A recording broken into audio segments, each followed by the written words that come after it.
No, you're good, hon. That's fine.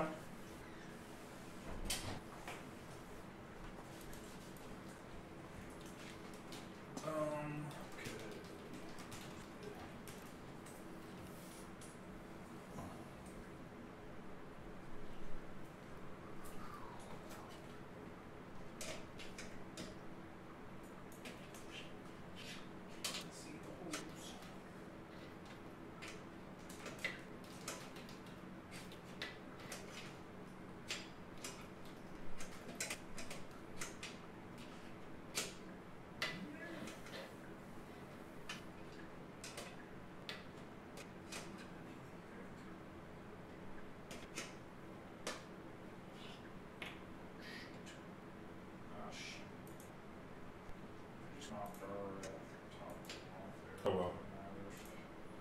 Whatever. I guess I should have tried this before I What are you doing? trying to get the handle on there. Aren't we gonna raise up for a mash out yet? Yeah. Okay. Oh, yeah. Man, you're killing me, bro. Screwing it all up. I took everything apart. I forgot about what we were doing. So That's alright. Can you get it back together now? yeah. I gotta put this back on too. All right, you guys. I think we should be live again. I don't know what happened. It's like YouTube just kind of took a dump right in the middle of it here for some reason. I don't know what happened, but I think we're back. So everybody, let me know if you can hear us and everything's all good here. Hope so. Okay.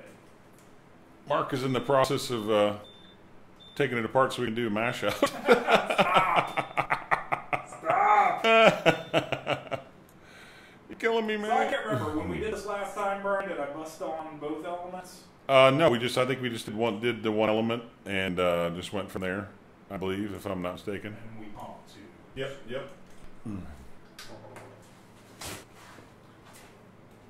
Did you get the thing down there, or did it? The top cap thing. Yeah. It just fell in. Yeah, I don't think it's not making much of a difference. Yeah. At this So. point. All right, very good. Yeah, we came back. I think. Hopefully, I think we're live again. I'm assuming you guys can hear us. Throw me some stuff up in the chat there so I can see if that's working properly. Cause I think it is, but I'm not sure.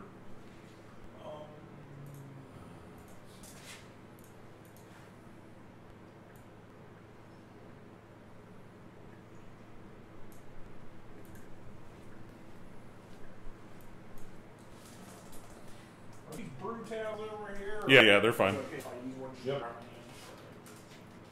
Thanks, man.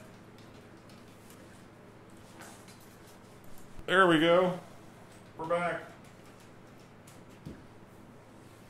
Technical difficulties.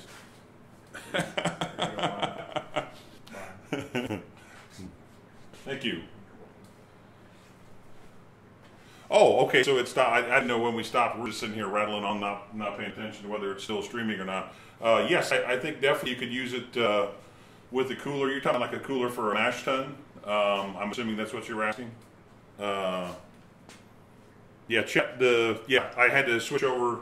It's weird with YouTube and OBS. I had to pop the chat out from the one, and then the new chat should be showing up here in just a second. It'll take a minute for you guys to catch up, but by the time you hear me saying that, you'll see it. So. I know my way around the software, fortunately. I kicked this up. We're going to do a mash out. Okay. Raise temperature up to 168. Kick both? I did kick them Okay. both on.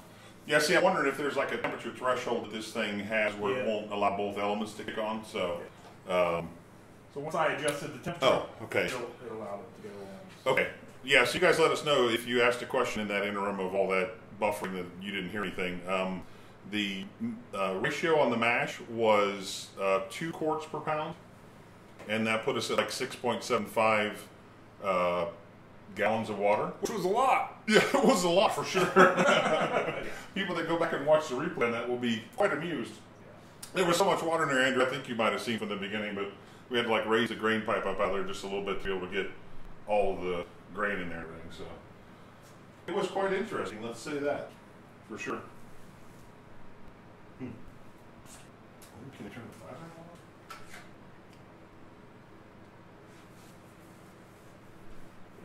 I think what someone had mentioned on the forums is not that both elements on while the pump's running on this unit, is what they said. So. Oh yeah, they were talking about that because of the wattage. I mean, I have mine. Right.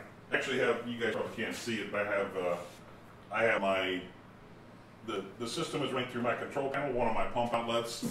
So. Do you still have that lower camera on? Because I think I aimed it. I don't know if it matters. Yeah, you aimed it at the elements there. Yeah, you sure did. Okay, you know, I just moved it back in place there. Is that back? There it is. Yeah, I think we're good now. Cool. Yeah, absolutely, no doubt. Yeah, okay, LPG burner, 60-liter boil kettle.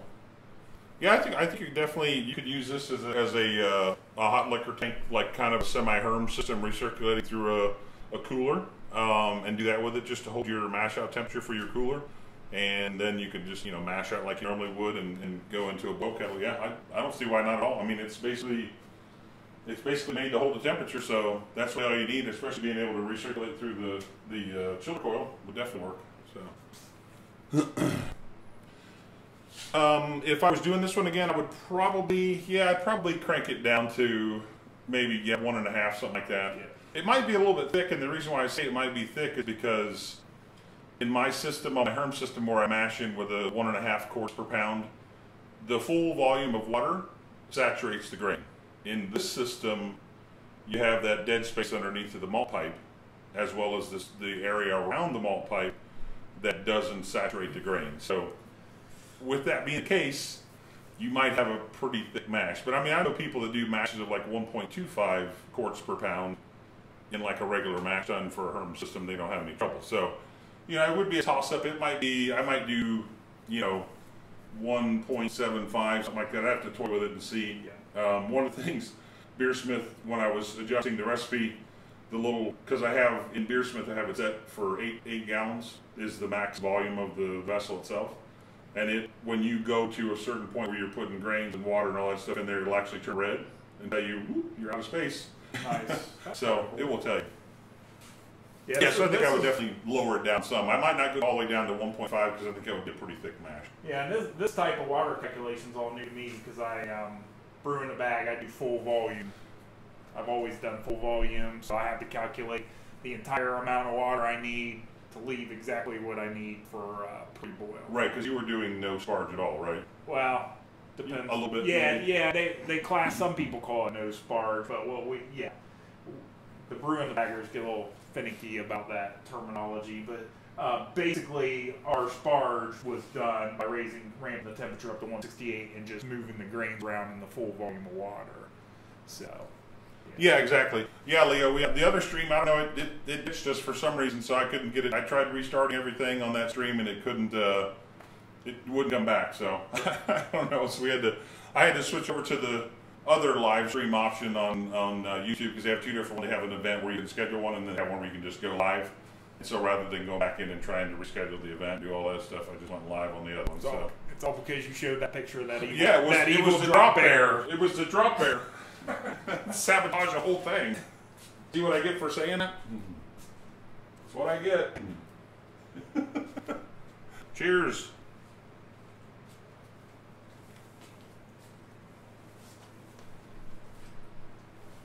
It's up to 154 now. Yep. It's getting there.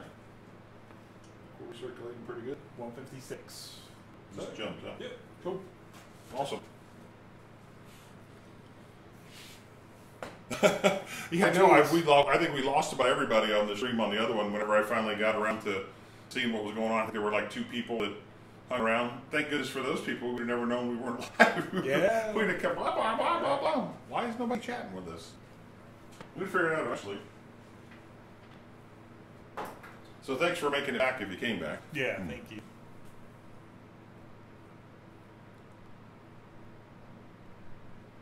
Yeah, no, that'd be awesome if you want to send it to me. That I really would appreciate it, because I'm trying to dial this profile in so that I can give it to people that have the ROBOBREW to just kind of say, hey, here's what I've experienced. And I was planning on doing an entire video on my ROBOBREW calculations, because I tried to use the brew in a bag setup and modify it to fit the ROBOBREW, but it would never let me adjust the quarts per pound of grain. So that was the thing that was kind of weird to me. So I had to just take like create a whole new profile and not do it as a brew in a bag. I had to do it as like a regular system and then figure in the sparge.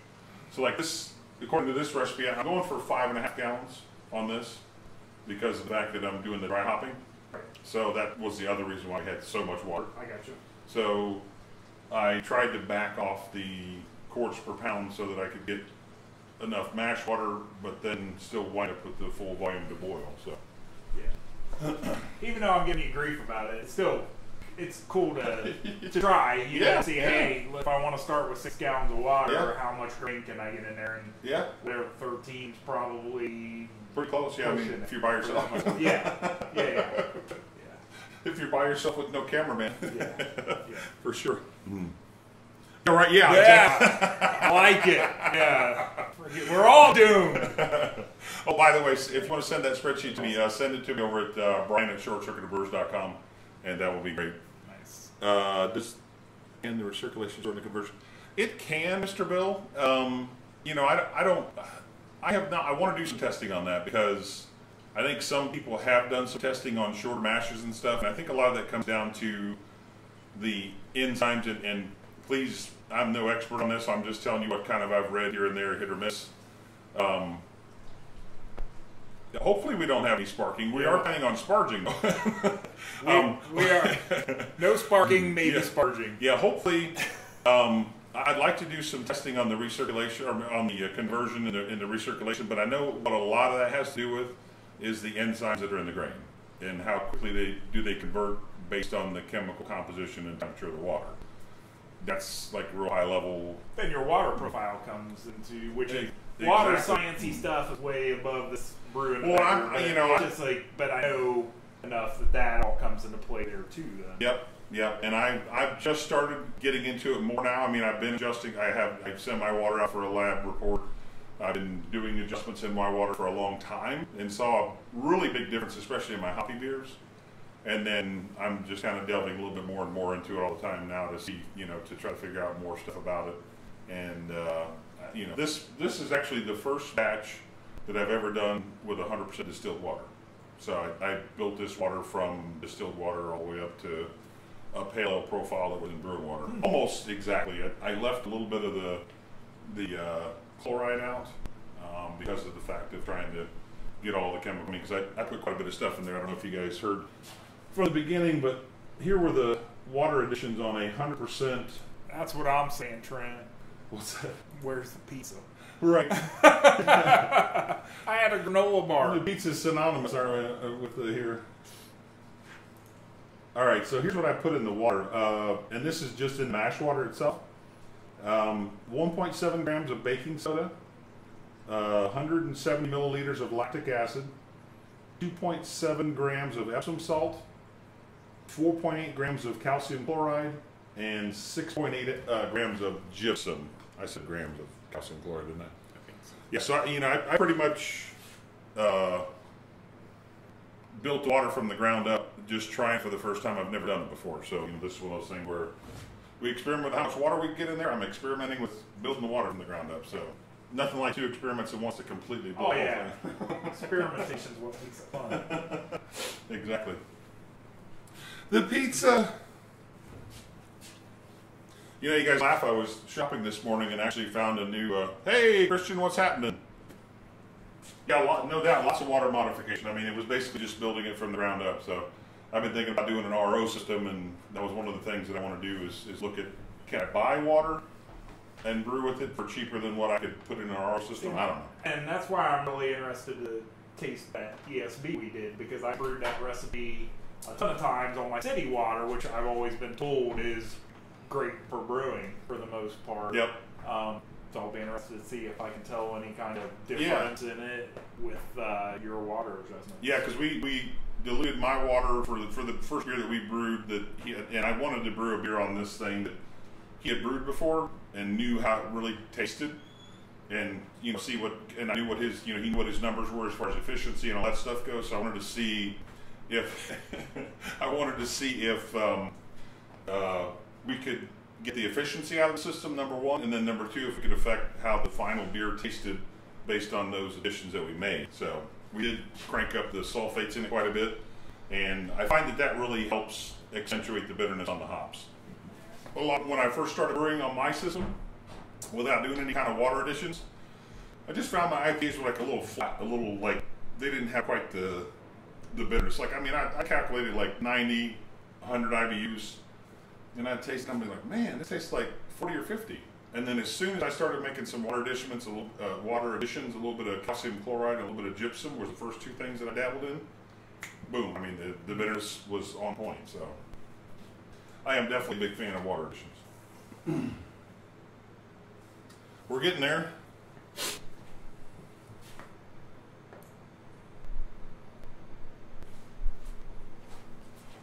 Be right back. All right. Entertain. I'll entertain. I'll do a little dance or something. Little dance.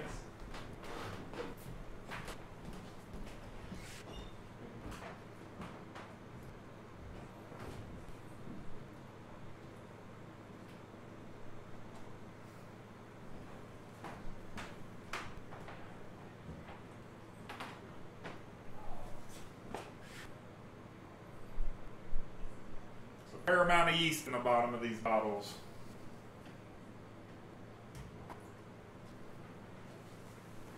So most of you guys out there use Beersmith or any kind of software? Just curious. I know Brian's used Beersmith for a long time. Curious what everyone else uses, if anything. I know there's a couple online places, cloud-based things to do nowadays.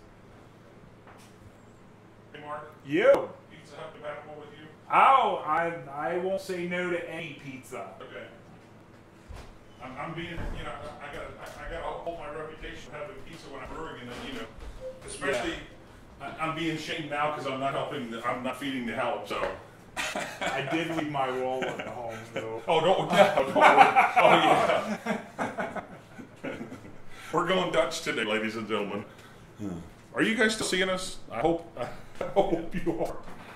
Okay, all right, cool, all right. Beer Alchemy on that. Beersmith and Brew Toad. I have heard of that one. I have heard of Brew Toad. I've never used it before. Now, I asked everyone because you asked me to entertain. Oh. So I said, "What do you guys use?" Because I'm curious. Yeah, no kidding. Chat, yeah. Oh, yeah, there is definitely a delay between the chat and the video. A lot of times it's, you know, one of those things, unfortunately. I try to make it so it's not as much, but yeah, Leo, for sure. Leo bought a whole water testing kit for more beer, like a whole big chemical analysis kit. Crazy. So, yeah. Cost $1 million to send it to Finland. Beersmith. So is Brew Toad a, like, app or cloud-based? I'm not sure. Any idea? Hopefully Andrew can tell us what Brew Toad is. I've heard of it before, but I've not... I'm using a 30 amp GFI circuit on my panel for my system. So I mean, I can accommodate 30 amps. I wouldn't want to accommodate 30 amps through the 110 volt circuit, but Brewmaster. Brewer's Friend. I've seen that before. That's like an online that's calculator. The cloud one. I was wondering sure. if anyone was using. I took a look at that. I'm probably the only person out there that uses Brew Target. It's an open source brewing software, so no Android apps or anything like that available for it. So Brian's trying to get me to switch.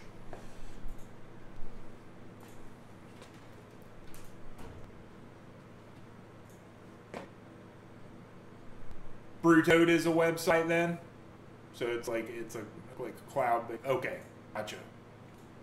Cool. I'll check it out. I'd like to take a look at that, and I kind of visited the Brewer's Friend website, took a look at it too.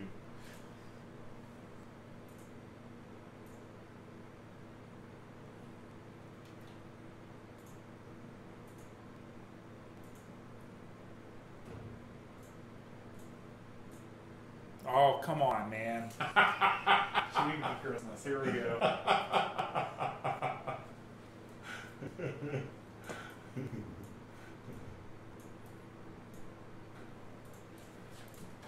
Hi, my name's Tux, and I am the Linux Penguin. That's right. I would like to tell you to use Brew Target.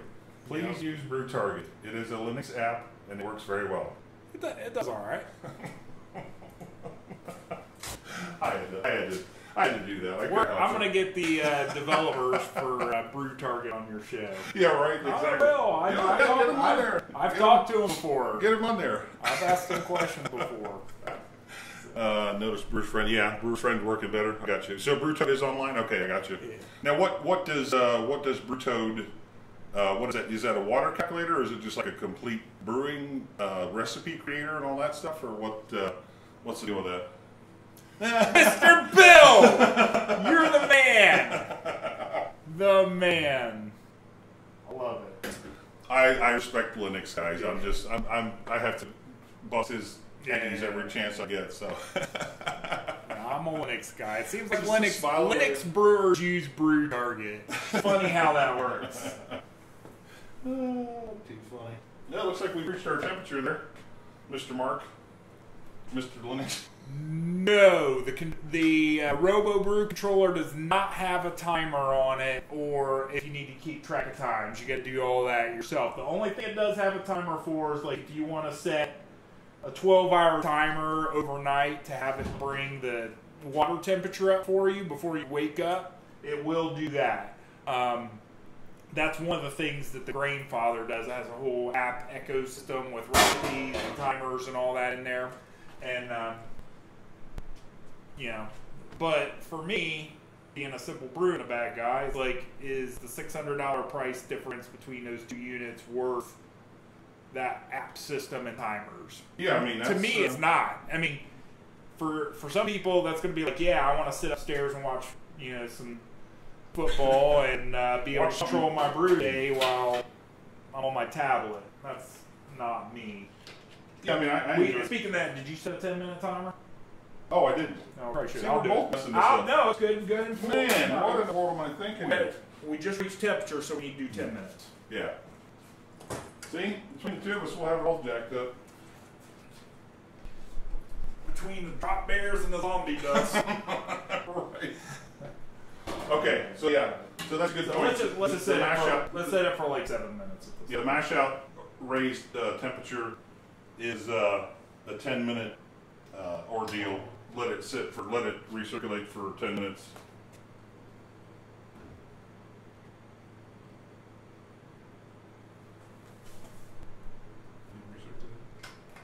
Oh, yeah. Oh, I shut it off. Damn gremlins. Help me. The drop bears are out to get us. Oh, jeez. I tell you, something else. Yeah, like he said, it doesn't have a timer.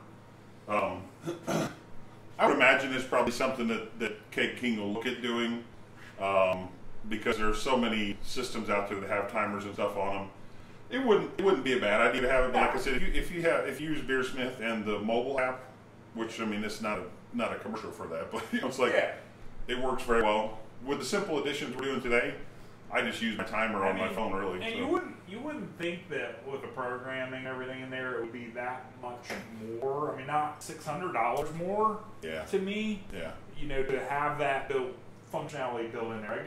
Granted, it'd be nice, but it's like, you know, most of us have our phones with us. Yeah. We have the ability to take track of time. Yeah, that's my problem with like the price of the ROBOBREW is how little you really get for how much more money than this you spend. Don't get me wrong, I got nothing against the thing, but I wanted to switch to electric a year and a half ago, and you know, I was looking at the Grainfather, and I'm just like, $1,000 a lot of that. Yeah. You know, I've got a brew in the bag grill that works, propane, all that. Yeah. And it's like, well, I mean, I did a side-by-side like comparison build of a 240 volt system that would really basically outperform the ROBOBREW for like, you had to build it yourself obviously, but it would outperform the ROBOBREW for about $150, $160 less. And that was a 240 volt PID based system with pump, hoses, element, everything out the door. The only other thing you would need to spend money on would be put a 240 volt circuit in, but yeah, so. The Grainfather controller is only more what?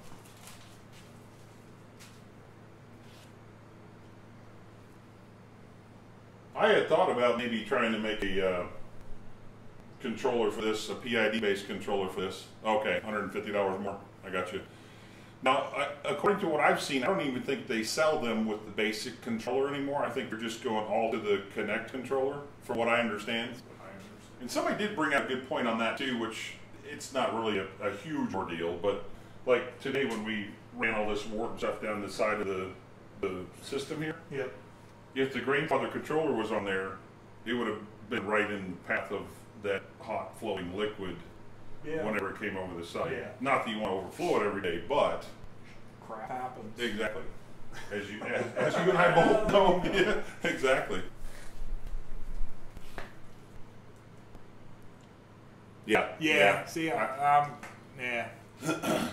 That's confirmation to me about that. You know, I mean, it's like, to me, part of the fun of brewing is being there and smelling it. And well, I don't know what everyone else does, but like for me, even outside with propane, I've got kids, chickens, dogs, cats, and everything running around. I can't be inside not watching that. Yep. Someone's going to get burned. It's just a safety thing. Yep.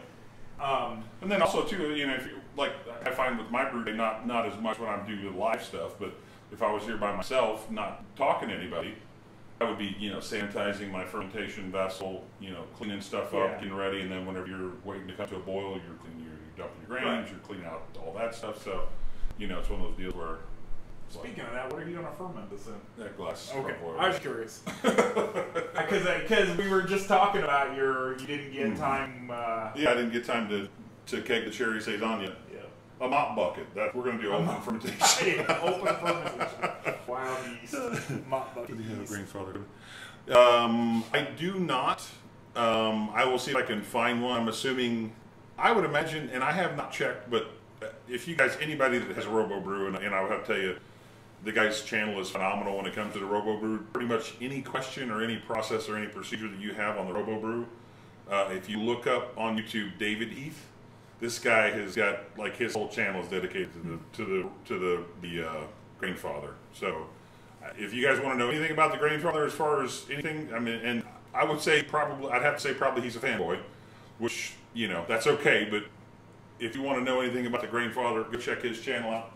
It is just completely chock full of brew days, tips and tricks and advice for cleaning and everything. I mean, he's got a wealth of information over there. So that's 5-minute time. Just so you know. Cut the blue wire. Yes. So now can I turn it off, Paul? Now can I turn it off? We got a minute or two. Okay, we're good. I mean, technically you could.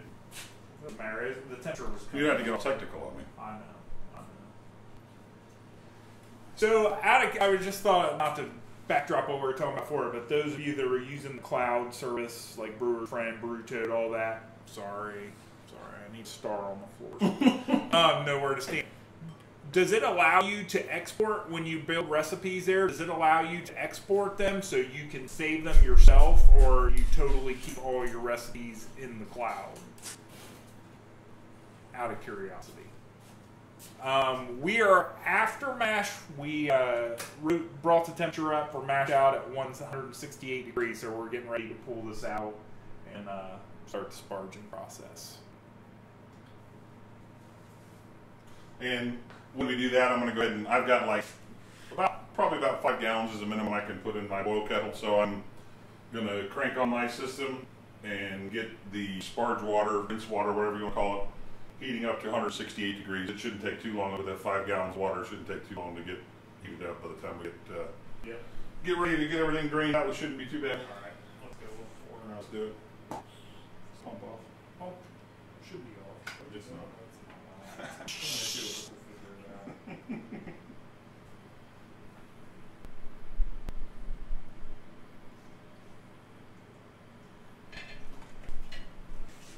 Should have already heated that water.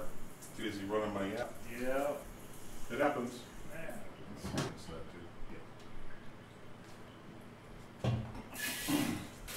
We'll let it drain and use our Egyptian water level and see if we can figure out how much we got here. Woo.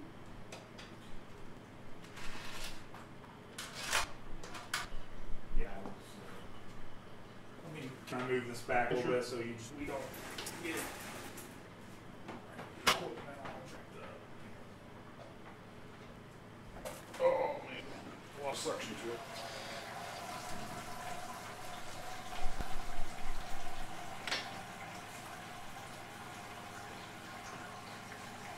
You know, I tell you, 13 pounds of grain and some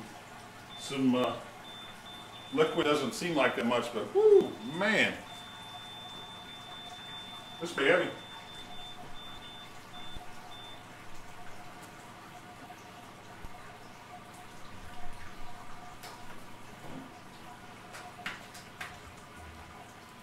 It's drained pretty quick. Not too bad.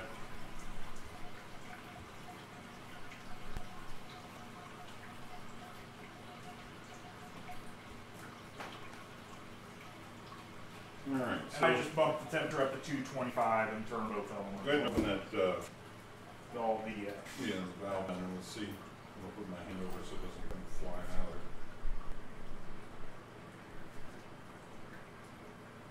there. So let's see here. Turn this just a little bit.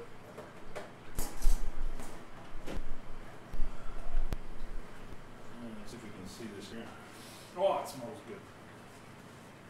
There's our level there. So we are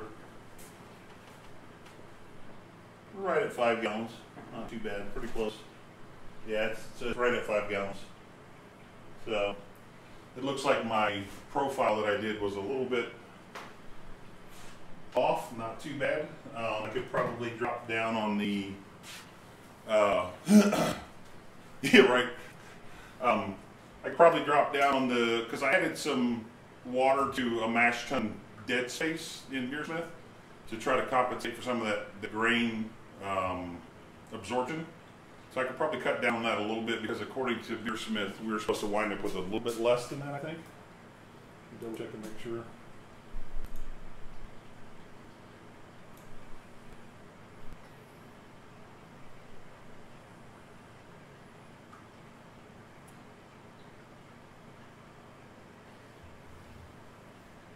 Let's see here.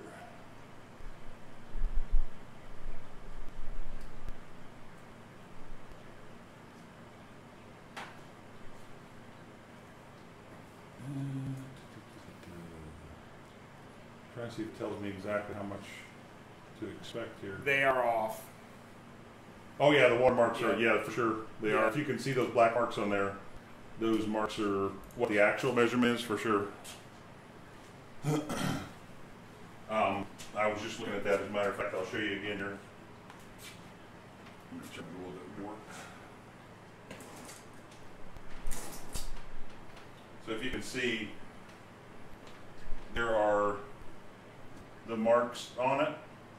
The black marks, like this is 5 gallons, and then this is actual 5 gallons right here. So this is the 5 gallon mark, and then that's where the actual 5 gallons is. So 8 gallons on this unit is right here, which they say it's a 9.25 gallon vessel. Not so. Yeah. That is not the case. I can tell you that much for sure.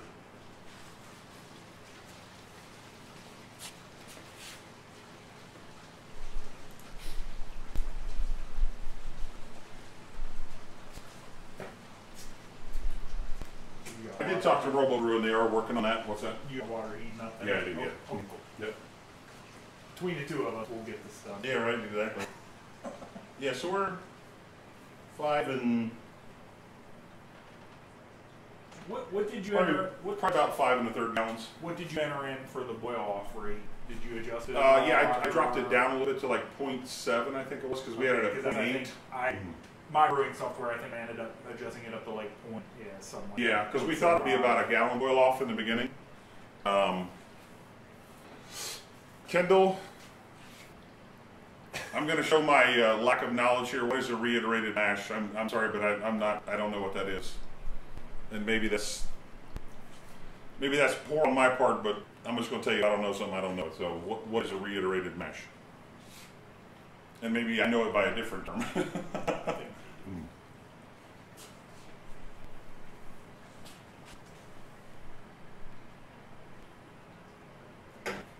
And kind of preface the answer to your question with this is the second batch of beer that I've done on the ROBOBREW, so I you know, the first one I did was a review, and this is the second one. So, Would you try a Dogfish Head Noble Rock Clone? I haven't. I have not yet. But would you try one? Sure. We'll try anything. Yeah, exactly. Try anything once. Well, long as I got some available iron duct tape, I'm good.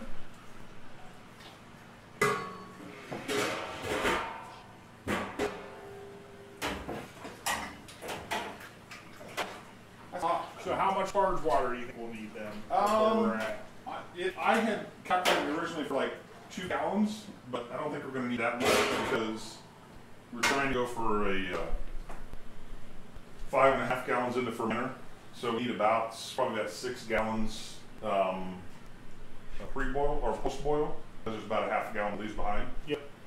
So that being the case, we need, let's see, if we're under a gallon boil off. Hi, girls. Sorry, my daughters and wife just chimed in. So we probably need just under 6.5 gallons, I guess, probably like 6 1/3 gallons, something like that, to drop us down to 5.5 final beer, I would say. So this is climbing fast over here. I don't even know if they can see that or not, so I'm assuming they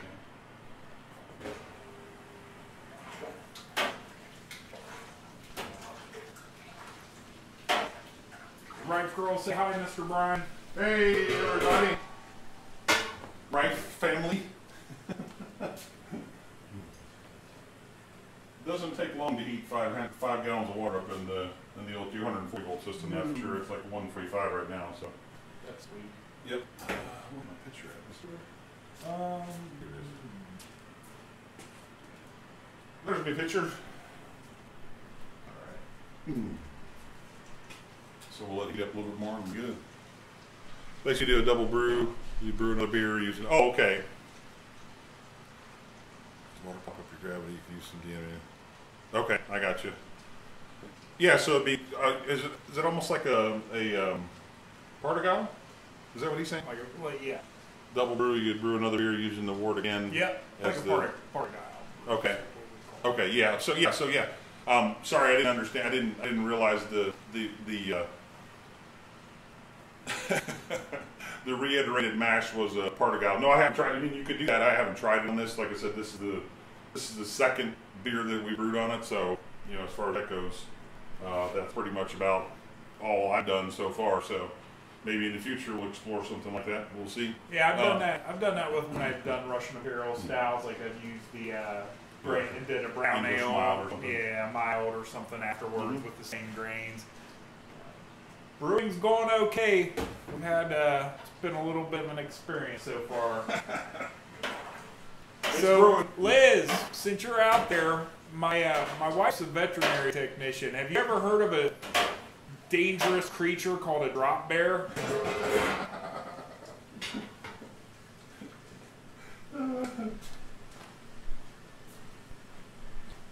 They apparently dwell in Australia. Yeah, they drop from trees and attack people. And the internet, apparently.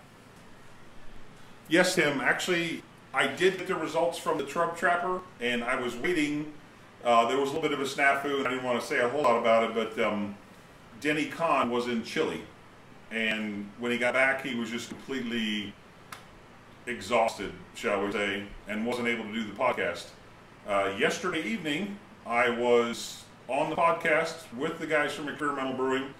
The podcast will be releasing at midnight, probably, would that be Pacific time? I think it is on the West Coast. At midnight Pacific time, and I will be recording the results episode to kind of coincide with the release of that this week, and I will release all the information to you guys, and then you'll be able to listen to the podcast interview from the Experimental Brewing guys, as well as watch and see the results that I've got on my channel. So we'll double down. And Tim, whether they're real or not, I believe. I believe. Well, hey, you were part of the taste testers, so you better believe. The drop bears. Don't make me get my drop bear out. I got rafters up here. We can hide them in the ceiling. Drop them on your ass.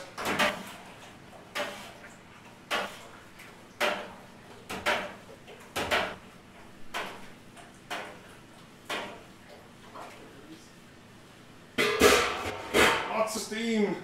Of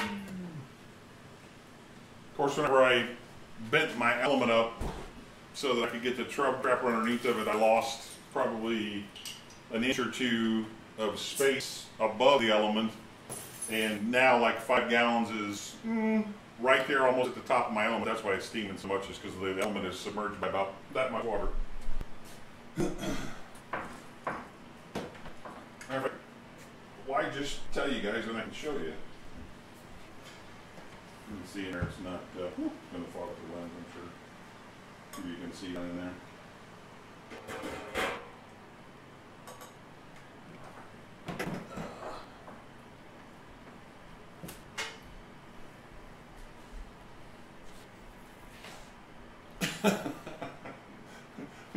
Did you see? Is anything like the trunk monkey? I don't think people know. Well, only people around Columbus know what the trunk monkey is. Yeah, Australia folks, have you ever seen trunk monkeys? You don't want to mess with those. Right. I think we're golden, Mr. Mark. Yep, I like it. Mr. Brewer. So, according to your Egyptian scale here, we're 6. About 6, right? Is that all right? Let's see here. No, 6 is above that. So. 6 is the next grade. Yeah, it's about. It's just about 5.5 1/3. Okay. Something like that. So, sport your way. I'll be the cameraman. All right. How was that over 8? Yeah, you can do that. I'll shoot. Okay. Doesn't matter.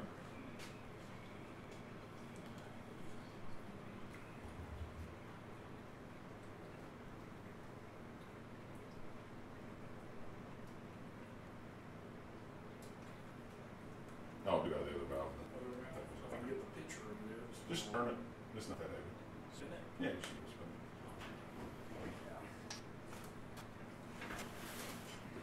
There you go. There we go. Use your muscles. Did you rinse this thing out? Or Yeah, there's some crusty floating around in there. Yeah, a little bit. We got enough water? Yeah, we're good. That's got a 5 gallons in there.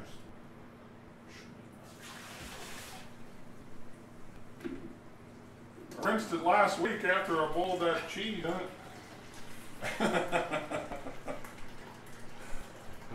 Ferment in the malt bucket. That's right, fermenting in the malt bucket. Open number 2. Yeah, the one port he was trying to get it out of was the Whirlpool port, so. I should have put more in there than 5 gallons in it. Liz, do some research on the drop air for me, since I can't Google right now. Oh, it's 168 degrees, Andrew. I just I set it on my my controller over here. Probably showing a little bit higher than that right now, but it should be 160 by the time we port over there. So should be good. Tannins. Ah! Tannins and drop airs. Oh my! Yeah, exactly. Tannins and drop bears. Oh my. If you want to for the next gallon, you can probably put a hose on there and get a better siphon probably from it. If you want to, pull this more out of there. All right.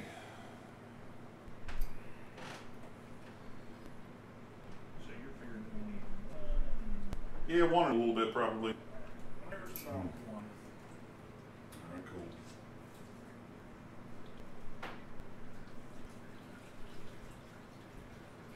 They just pour it over there. The nice thing about this screen on the ROBOBREW is it kind of displaces the waters you pour over there, and the grain bed doesn't really drill down to the grain bed, I don't think, because of the fact that it's got that screen on it, so I haven't been too worried about any issues with pouring it over top of it, so.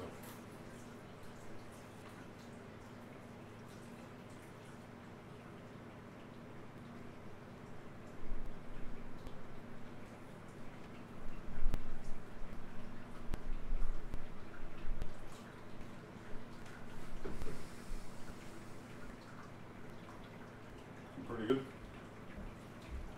don't know if you can see it in there or not, but it's draining down into there. You got the elements on it to start heating it up, yeah. So just to let you guys know, we got both elements on, and we are in the process of heating up the work as well as sparging at the same time. There's no sense to wait on that, in my opinion. Temperature's at Just, yeah. 185 down there. 185 down there. Okay, cool. So yeah, I mean it's the mash step to 160. When you think about it, doesn't really add too much to your brew day because you're already going to be heating up everything to boiling anyways. It just makes that last step before the sparge or drain of your grains a little bit higher, which will allow you to get to that boil a little faster, in my opinion. You know what those are like. Everybody's got one. All right, let's see where we are here. Volume wise. Here's that. See Liz's comment. No, I didn't. A carnivorous koala, yikes. Yeah, it looks like actually. Let's see, because we're coming right on up on 6 gallons there. I think. Cool. So we might not need as much large water as we thought. Remember last time we had a little drain for a while, so yeah.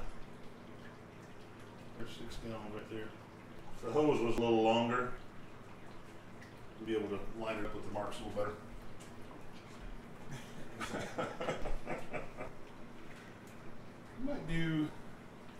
Might do another half gallon or so, I think. Something like that. You want to, I don't know, we'll let this drain for a little while and see what we get. If we don't need to, we don't need to. Yeah, actually, no, I think we're probably pretty good, actually. Well, that's another thing you can do is you let if you're let it go, and if you stick it in the bucket, then if we need more, we can always sparge. Sparge it a little bit more, yeah. Sparge the bucket, dear Liza. All right. Yeah, no kidding. Yeah, brew a drop beer. So yeah, no kidding. A hop drop. Did you see the mascot for your channel? Drop bear. Where? Right there. Oh. Carnivorous koala. The drop bear. Drop bear bear. I like that. That's a good name for the beer. It must be done. That's right. Submit your recipes. That's right. We'll do a community brew. Yeah.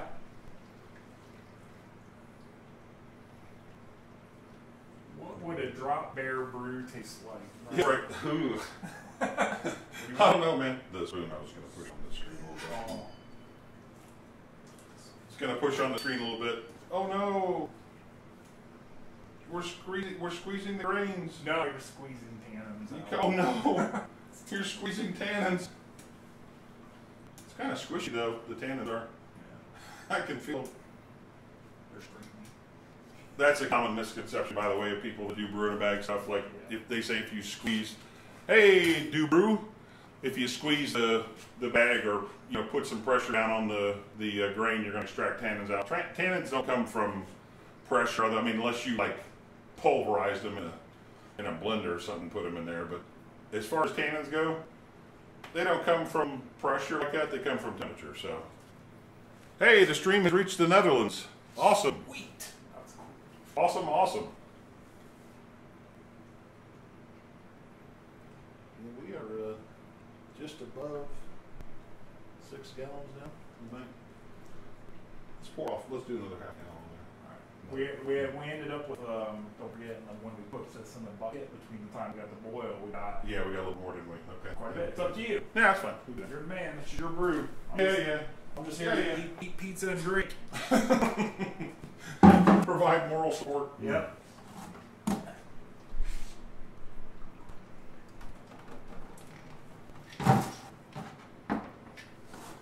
So we'll put the malt pipe down in a bucket and let it continue to drain. And according to the ROBOBREW gradients inside, we're sitting right at 7 gallons, or how many liters is that? Like 25, 20 liters. I don't know what the liter scales are on there. Is that single liters or that's 30 liters right there. So yeah, those are quarter liters, I think. Yeah. So I'll see if I can get my finger in it here. Yeah.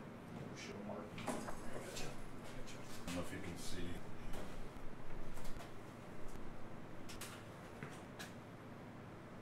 I don't know if that's too bright or not, but if you guys can see the markings there inside the ROBOBREW.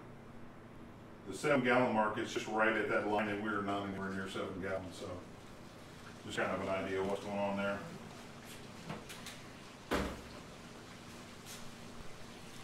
As a mascot.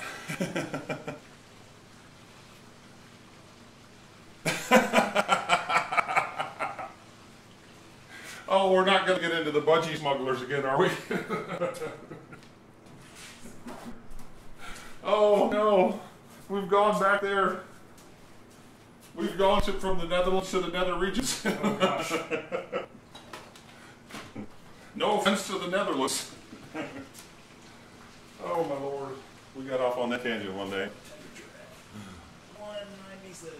I figured the red ball comment would work too.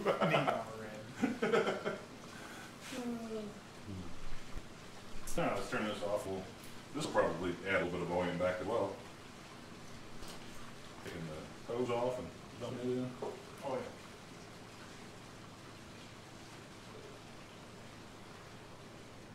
yeah. Woo.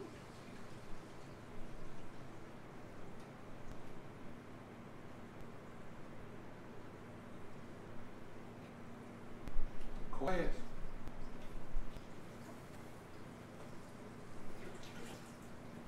There you go. You don't even lose any to your water level.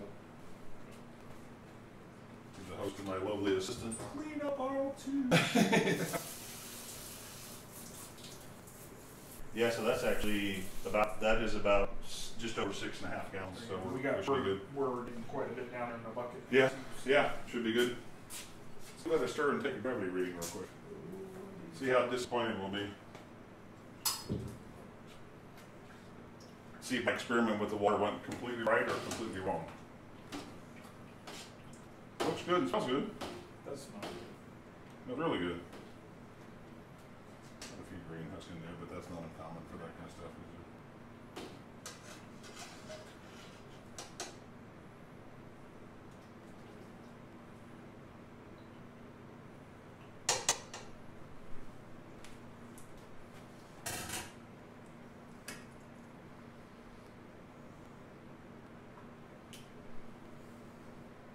Now we're a little bit lower than what I was anticipating. Maybe. Let me see where we were here. What we're supposed to be.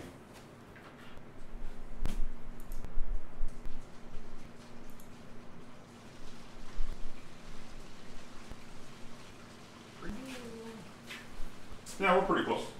We're only a couple points off on the pre-boil gravity. What's it calculated? 1057, I think, and this is like 1053. So we're 1053. We're real close. Yeah, that's We're real close. Yep. And we probably have a little bit more volume of water than what we did initially, but I was kind of concerned about being too efficient and way overshooting the gravity, so I'd rather be a little bit low on this to try to make it a direct comparison to the zombie dust clone than I would have it way over. 194. That sounds good, at least, anyways. Doesn't it sound like a good excuse? I like it. Nobody needs red balls. Yeah. Or any color ones for that matter. Between drop bears and budgie smugglers and fucking trunk monkeys, Right, a couple points isn't going to matter. No, not at all. Is that mine? No, Oh, yours that's is right here. I filled yours up there. Let me throw this back in here. Yep.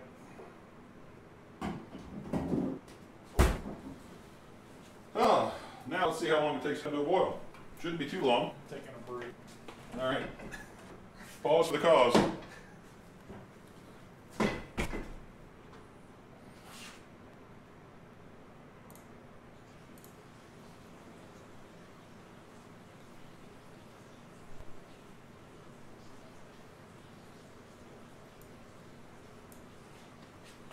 Awesome, thanks. We dropped the one live stream and came back to the other one. We still got 22 people watching. You guys are awesome, man. I tell you what, it's I love these live brew days. They're so much fun. I really enjoy hanging out with you guys and doing that. I know I've said it before, but I don't think I can say it enough because I enjoy it so much. You guys are so much fun to hang out with all the time. I really enjoy it. For sure. It is a ton of fun. Just because of my nature, I'm gonna get a little bit of grain that got past the malt pipe just because of how full everything was. So I'm just going to strain some of this stuff out a little bit here. Just I got a stainless strainer. It wasn't a ton of stuff, but I don't know. It's just one of those things where I feel like I want to strain it out of there, so I'm gonna. But not a ton. I'll show you guys how much I got out of there in a second. I'll do what I want. Wash it all back in there. What's that? I'll do what I want. That's right. I'm gonna do what I want. What I really want. Let me get the spoon and stir up the bottom to make sure it gets some stuff out of there. You're worried about this thing clogging again, aren't you? No, I just want to get the grain out of there. So. Yeah, a fair amount of stuff out of there. Yeah, because we went past that malt pipe a little bit, so. Yeah. Won't hurt anything. Can't hurt. No, not at all. Wasn't too bad though. I mean, not hateful. So, I'll show the folks at home. Want me to lift this up? No, it's just shocking. So, let's see if we can see. It wasn't a lot of stuff. Just a little bit in there. Not horrible, but I want to get it out of there, so. Wasn't too bad. I'm gonna throw that in the sink over there. Yeah. I got a little ribbons. You got a question over here. Oh. I leave both of them on to maintain the boil, and I think we set the temperature to what you set it to this time? 225. 225? Yeah, I think you can see it on the screen there. Yeah, let me try to focus. Let me focus that a little bit better.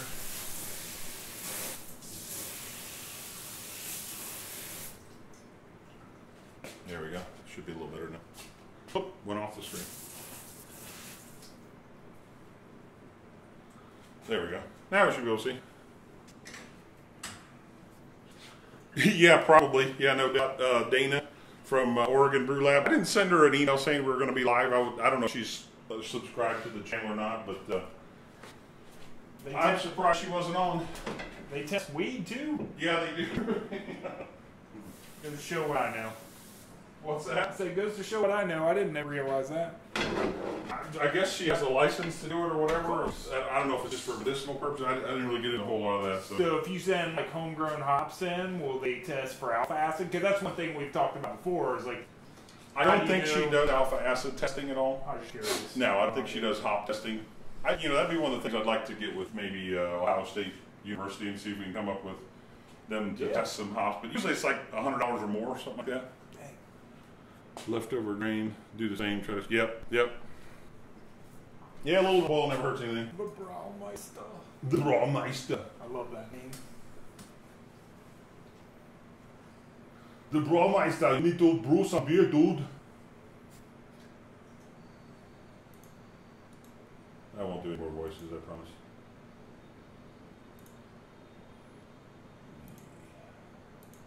Drop bear brown ale.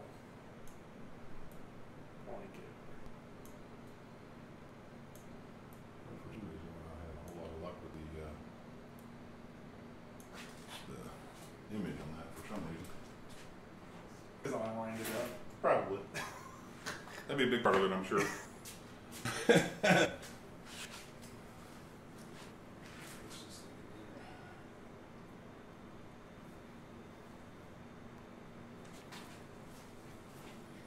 Trying to get it so you can see what's going on the screen there, but it's not cooperating with me at all. Oh, that's better. That's a little bit better. Maybe you can see something. 5-gallon paint straining bag for Lowe's, put it over the top of it. Yeah, that worked pretty good. Yeah, sure. Yep. Actually, I haven't given up on the pressurized fermentation thing yet. From what I understand through the grapevine, and this is like a 2 or 3 person removed gossip, if you will. Blickman is supposed to be experimenting right now with doing pressurized fermentation. I reached out to John to see if I could find any information out of it. He didn't have anything really to tell me at that point, but I am definitely looking at getting a fermentosaurus and using the pressurized, the pressure capacity, the capability of that, and doing pressurized fermentation. I would really like to know what that is for sure. He needs bite. I have a sneaking suspicion on the pressurized fermentation and Mark and I were kind of talking about this. What you would do for a test on that would possibly be do like a Belgian beer, and oh no, you lost your feed again. I hope not.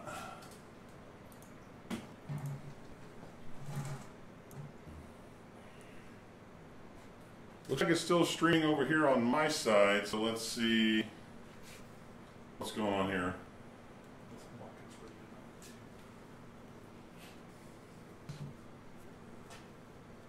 I'm still streaming. Is everybody else streaming okay?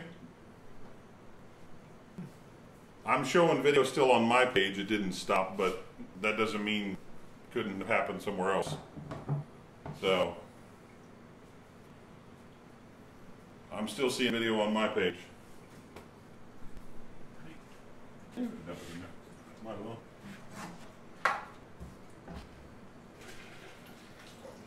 Yeah, actually, this part is good. So I mean, with that extra addition of volume, that boilover is imminent now. Leo will be pleased. Yep. What's the temperature at down there? 197. 197. That's a big old hop sack right there. Keep it up off the bottom here. Yep.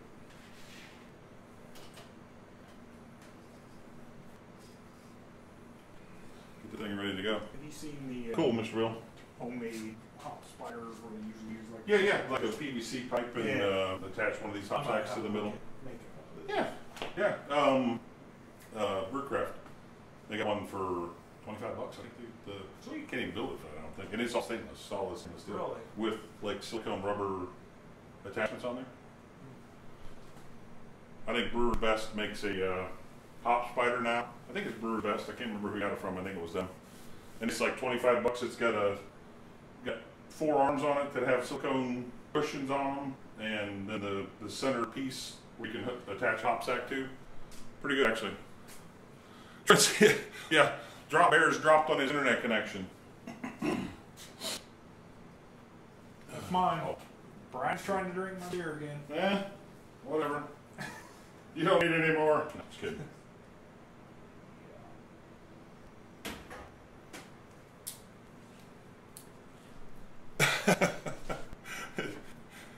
Did your YouTube feed go out too now? Oh, good Lord. What's going on over here? I'm wishing I never heard of these drop bears. Yeah, no kidding. You're going to have nightmares tonight now, for sure. You're going to have nightmares, no doubt. That's funny. So we're at 197.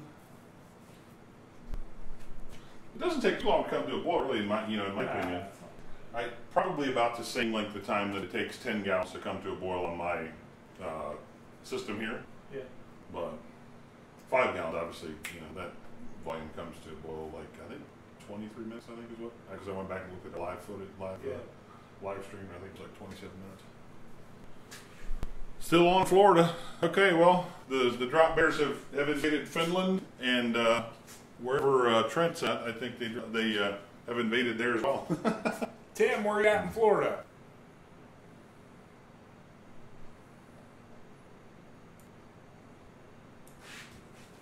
Dingo's got my baby. Dingo's got my baby. Mark doesn't sleep anyways. Yeah, right? It's true. You can sleep when you're dead. Exactly. That's what I always say. That's what I always say.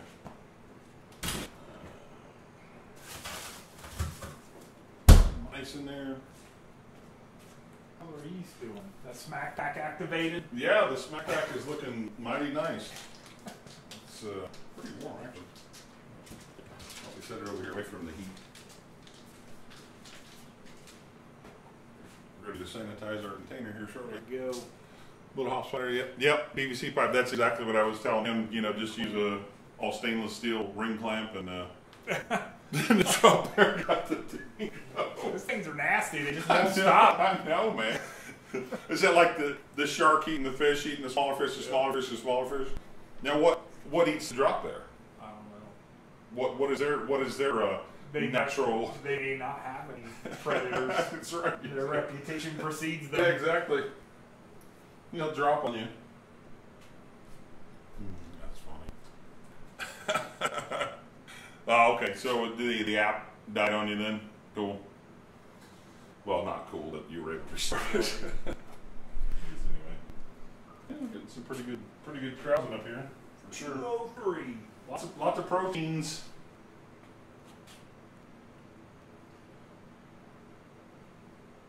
I would say be on standby on the elements to turn them off if we need to.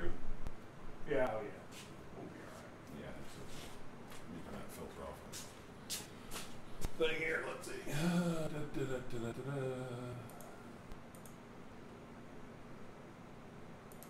I'm surprised Old Norse is not here. He said he was going to be here. I don't know what the deal is with him. I was expecting he would be here to heckle us at least. Kind of miss him. Yeah.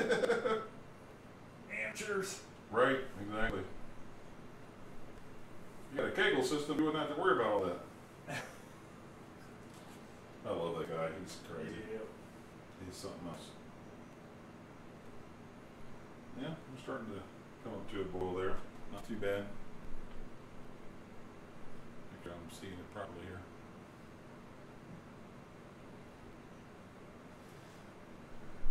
It is super silent, that's for sure. And on the last time that I brewed with the system, I did not even worry about venting the steam out at all. I just let it like a brew pourri for the house. Our whole house smelled like beer for a while, which, fortunately for me, my wife loves the smell. So Yeah, that's a good thing. Exactly. It's like walking in, she's like, ah. I imagine she probably, because I think she just walked in, she probably went, that smells great. It does. See, I told you.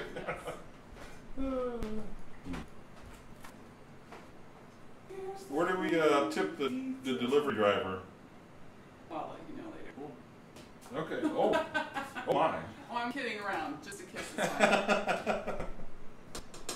Cash only, please. Cash only. Here, honey. You can I set it got you. down I there. got you. You gotta say hi to everybody at least. Okay. Just like wave at them, you Well, know. now that my hair's hidden. You didn't come. Where am I? Oh. There you are. Hi. Too funny. Thank you. Oh, Liz said hi, Kelly. Hi. Again. We're getting there.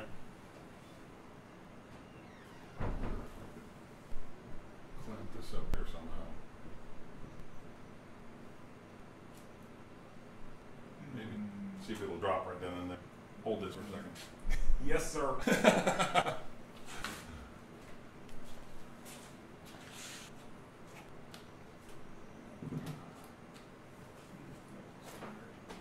Right.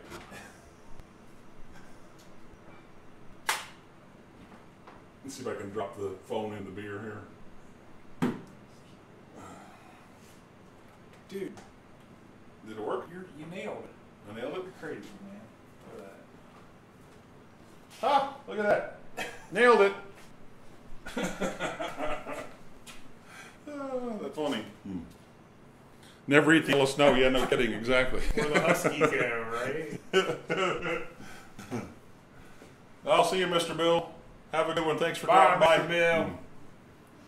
Keep using Linux. Yeah. Gotta find out what he uses. No doubt. Let's see here. One of my people. One of my peeps.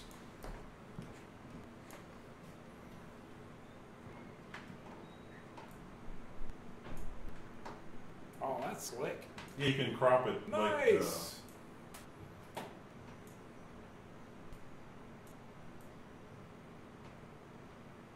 That's cool, man. There we go. Nice. Now we got a full-on boil cam. Should be able to watch the boil over firsthand there. 212. It depends on the electric fence. Yeah.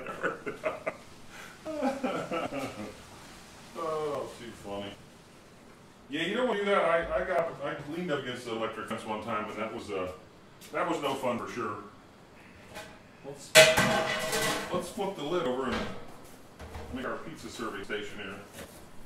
Oh, look at that, all the veggies. A little more water. Oh, you tried to boil over. I'm not putting any more in. That's it. That's the end. Ozzy. The rest of it will go to the chickens. Chicky poos. Thank Here you are. Thank you, sir. Mr. Helper.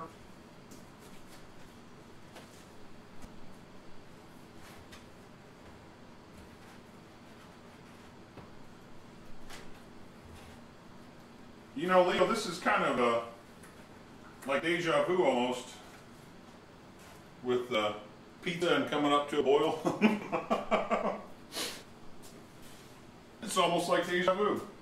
I remember we were messing with pizza last time and it went right over. Oh, that Wasn't good. Oh, I was trying to say, are you wanting to switch to these? We can. No, it don't matter to me. Let's finish up the Okay. big ones. That'll be a dessert. Sounds good to me. 'Cause I don't know if you haven't had that one or not. But No, I want to try it though. all right. Kill Kelly's napkins. Cheers. Whoa.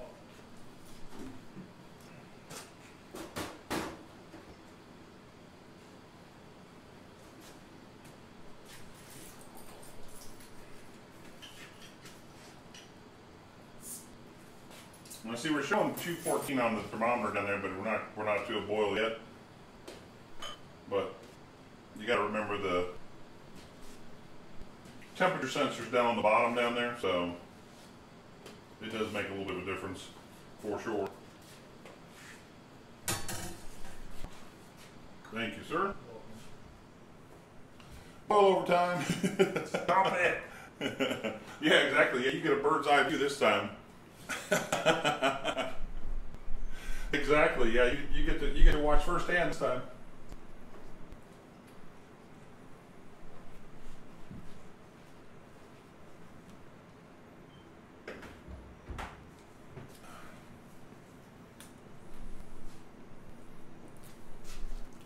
Well over, Cam.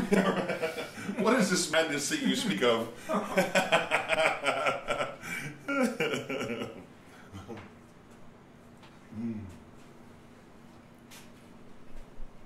Oh, sorry, yeah. It's the boil over cam, not the boil cam. What was I thinking?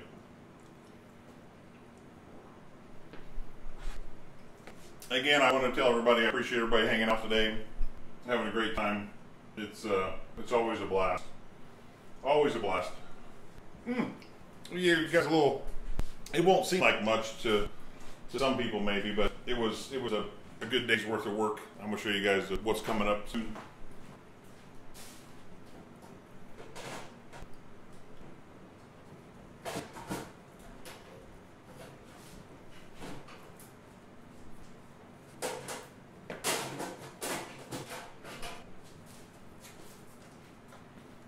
Here is proof that I did get started on the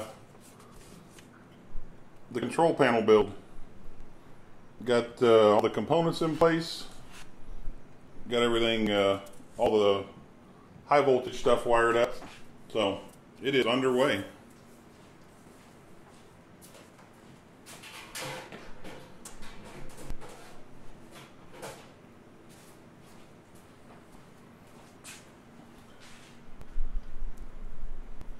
No, I haven't had too many problems with the stream before, as far as like people having issues or whatever. I mean, I've had a couple times where the audio was, you know, off or whatever, but that was my fault as far as actual like internet connection and stuff and having issues with that. I haven't had any issues with that, so this was kind of a first for me. I thought I ran upstairs because I thought maybe. Oh, that's right. Leo says hi. Just said hi, Leo.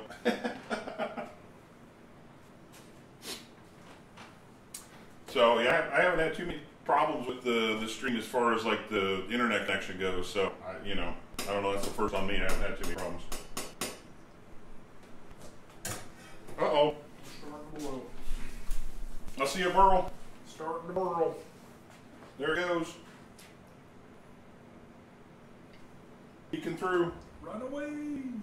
Yeah. Look out for drop bears. For Harley. It's okay to make some work for the helper.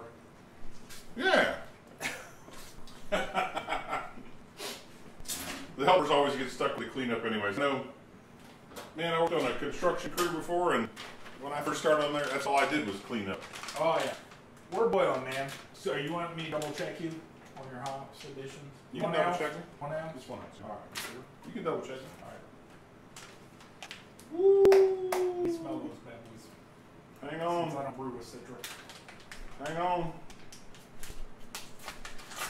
I'm gonna put a little bit in my hand, and then I'm gonna show them. And you can smell. Oh, Hop cam. Oh, if I can get. There we are. Hops. Wonderful hops. Wish you could smell them. We gotta set a timer too only for You you. will. Yeah. Yeah, hopefully. 99 minutes. 99 minutes. 99 minutes. That ain't one. Nice. It's all good. All right. Boil addition is added. I got the timer. You got time? Okay. Cool. Alrighty. So our next one is 10 minutes, right? Yep. So Yep. we need a 50-minute timer.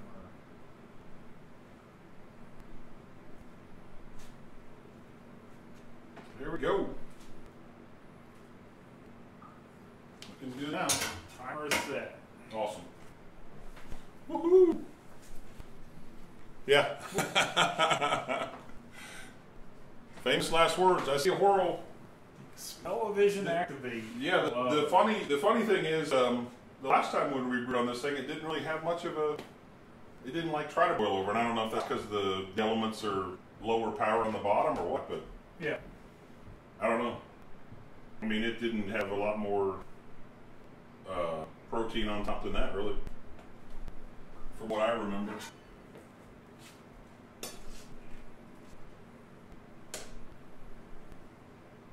Oh, that smells good. It smells awesome. Woo! Smells good.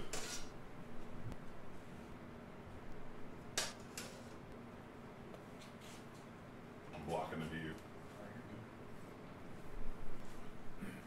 Here we go, here we go, here we go. Have you done a smash ale with Citra before? Good morning, Drunken One. How's it going?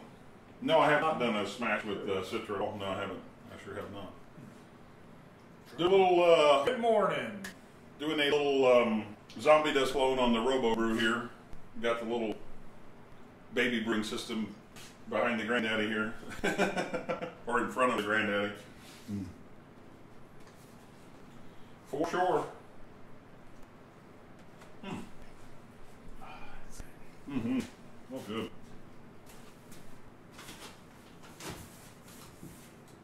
Yeah. Definitely got a grapefruit smell right now. So Yep. It just smells like grapefruits. Here's something that a lot of, at least the kits that I bought in the past, which I haven't bought a ton of kits, but you bought some kits before you. Yep. More Beer actually provides you with a Whirlflock or a fining tablet, which is kind of cool. Then you don't have to buy a bottle of Whirlflock tablets or anything. So, thanks, Drunken One. I like how they package their yeast up too. Want to show them that? Yeah, oh yeah. While you're taking stuff out of the box. So this is a little bit. I think it's about $1 or maybe 2 extra, something like that. But they have a pretty awesome packaging system for their yeast. So they'll put 2 of these cool packs in there, and then it comes with this big ice insulation pack.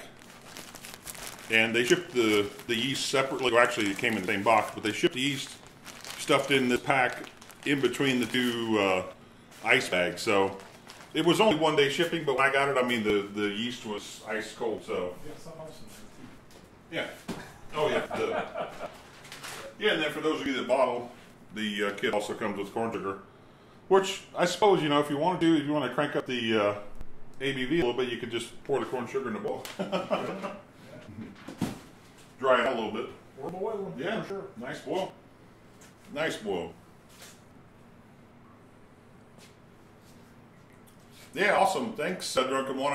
I like to have a camera on boil kettle at least so we can capture any calamities that go on. Yep. The The wattage on the elements are 1,500, so together both of them on is 1,500. Which, you know, I would have to tell you guys, I did not expect to get that good of a boil out of the system. Quite honestly, I did not. So, you know, I was pretty impressed with how much of a rolling boil it was. I really was. I don't know what you guys think, but I was pretty impressed with it for sure. I can imagine the unit down in Australia, 1,900 watts on that one. It probably has even a better boil than that. I would imagine. Pizza, pizza.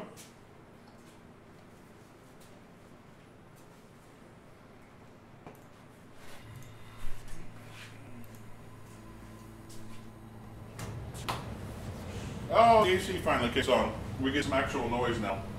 So yeah, we're boiling it. I mean, this thing is not, I don't know if you can see, but it's not really producing that much steam at all. And like I said, you know, it increased the humidity in my basement by just a little bit, but my basement is pretty dry for the most part anyways. And, you know, I didn't experience any issues at all with, you know, anything being too damp or anything like that. I can turn on my hood, but it's not really, actually it's kind of funny, it is going right towards the hood, so we turn that thing on low, I bet it'll suck some of the fumes out. And it'll be quieter. Even medium, not too bad. Yeah, 1900 is the 240 volt system. Yeah, 1900 or 1900 watts. No, it's 2400 watts. 2400 watts is the 240 volt system because they have a, I think it's a 1900 watt element and a 500 watt element. I think it's 2400 watts. Yeah. Isn't that what it is? I think so. If I remember correctly, I have to look and see. Oh, I don't know. Where's Gavin? Get him on here. Hmm? Beer smells awesome. Pizza tastes good. Absolutely. Time to have a drink of beer. Cheers, everybody.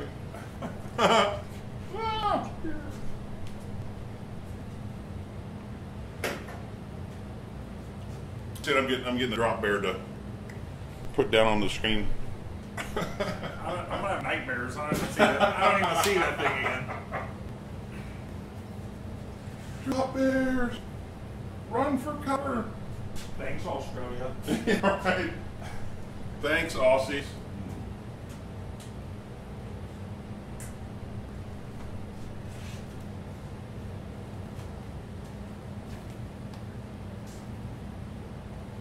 When you coming to the States, Leo?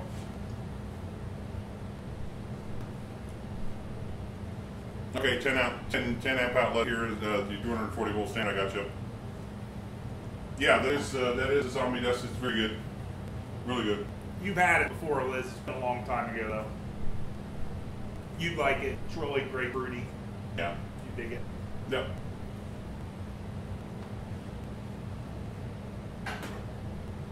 Very good.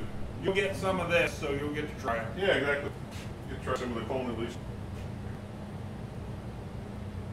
It's interesting, it's kind of behaving a little bit differently with the hop sack in there too. Yeah. It's kind of boiling up and then cooling off a little bit and boiling up.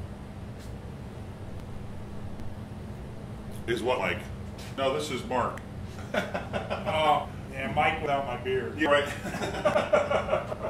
Exactly.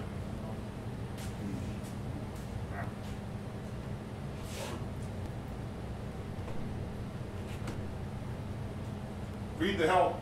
Yeah. Don't feed the drop bears. Yeah. Don't feed the drop bears.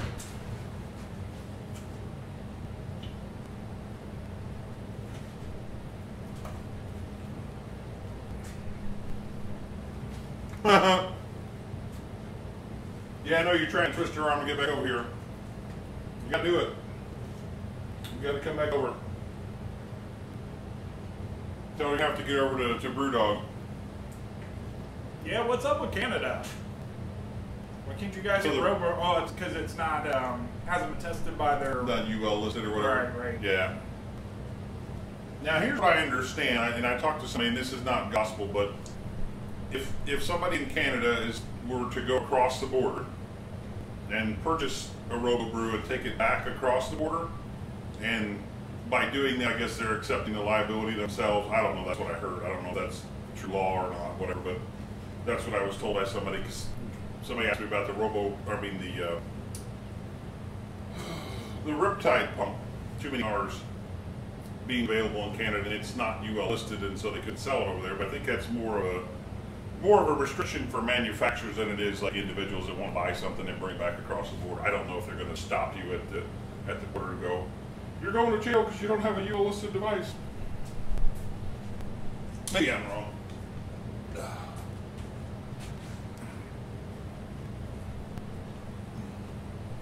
Trent, I'll be Mark again in 2 weeks when my beard comes back. Fair enough. Cool, awesome. Wedding in France and then over to Scotland. Yeah. I got you. Okay, cool. I was thinking that was the case, but I wasn't sure. Which, I mean, you know, call them because, you know, you want to make sure people don't get hurt, so I understand why they do it.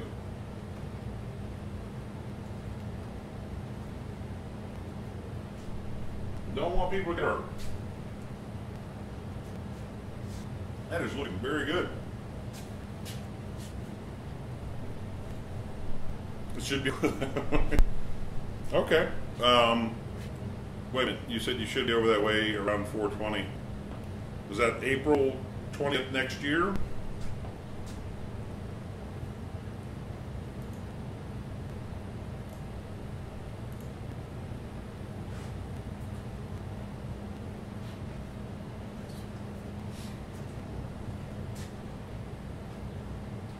That is such a silent boil for sure. That is way awesome. I think I'm probably going to wind up with more volume than we wanted to get, but because of all the dry hops that go in this thing, I think it'll be absolutely fine. Plus, I'm putting 2 packs of 001 in there, so there'll be plenty of yeast cake and Brewdog, go to Brewdog.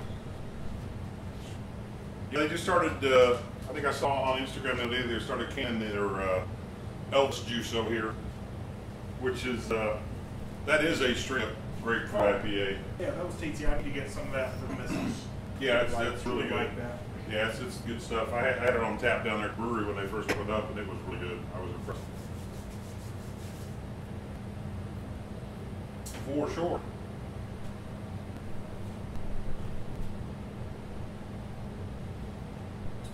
Oh, whoa, whoa. What was that? That was a big boil all of a sudden. Oh, yeah. It was like, We did that last time. Did it? All of a sudden started to pop. Yeah. I was like, oh, it's crazy. Temperature hasn't changed. yeah, it's okay. I got you. Swing past Germany way. Exactly. Yeah, you're right. It probably would help if they had a GFCI plug on there.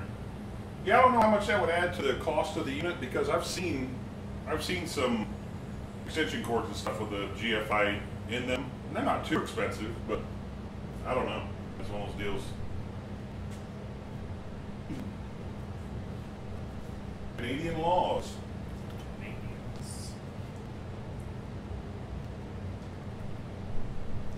It's weird on the video. The boil doesn't look as release. Mm. It's a little more mild. Oh, mild, yeah. Yeah. Well, like right now, it's a little bit mild, but then it's like it boils up pretty good every once in a while. So, we have a pretty good. Awesome. What part of the U.S. are you coming to, Trent?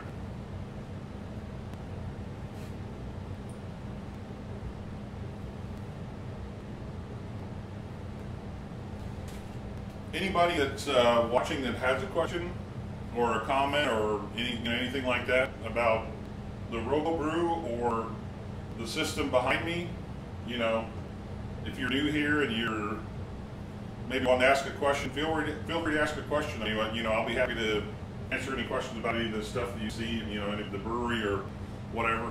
Don't feel like you can't ask a question. We're more than happy to answer questions. So Question about drop bears, trunk monkeys. We'll have to refer them to the might have audience. to refer you to some people. We'll figure it As out. far as brewery stuff, we can answer that. The rest of it, not so much. Yeah, Stone actually opened a brewery in Germany, didn't they, not too long ago? I don't know. Berlin. Sweet. Yep. Another YouTube channel I follow quite a bit. Tony Eats, he was actually there for the. I think he might have donated or something to it because he was there for like some VIP thing that they had. Looked pretty cool though, for sure.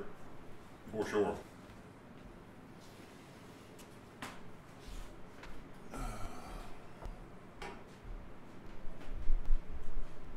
I'm trying to get Brian to do a robot dance with me before we finish the ROBOBREW episodes. So he's been practicing. It's coming. Oh. No, it ain't. Yes. Huh? Yes. The 1000-watt element? No, not. We're answering different questions. Yes, it's from Australia. Yes, it is. Yes, it is from Australia. Yeah, both elements. Running both elements. Yeah. Sorry. Yep. Yep. And that was on. Gosh, it's by the time we poured all the other wort in there that drained out of the malt pipe, we were probably about 6 3/4 gallons, something like that. So, for sure, I was almost thinking we might actually boil just a little bit longer. Boil a little longer. Yeah, boil a little longer just to. But boil it like you down a little said, you're dry hopping with a ton of hops too. You Yeah. throw that into the mix. Yep, I yep, don't know. absolutely. Yes, Melbourne, Australia, Keg King. They also make the Fermentasaurus, and then I think this is the only brewing system I think that they have right now, isn't it? Make this or is there another one? I don't know. I looked at their. They have a brew in the bag, like kickle system. Uh-huh.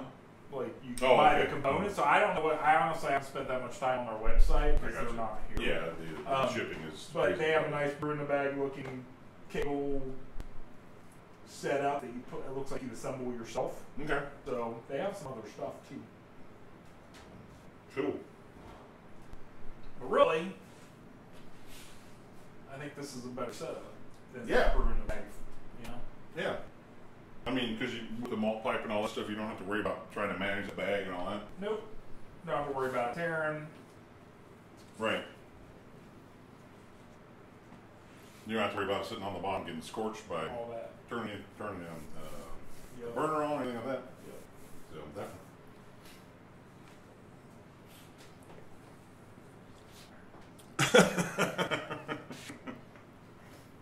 Lost wages. Sure didn't have it. Yeah, now maybe it might have. Who knows? It's hard to say for sure. What's your timer showing? Oh no. Okay. Smells good. We got time, man. Practice our dance moves. 33 minutes till next competition. 33 minutes till the next competition. Awesome. Yeah, probably should be about getting the presentation vessel ready to go.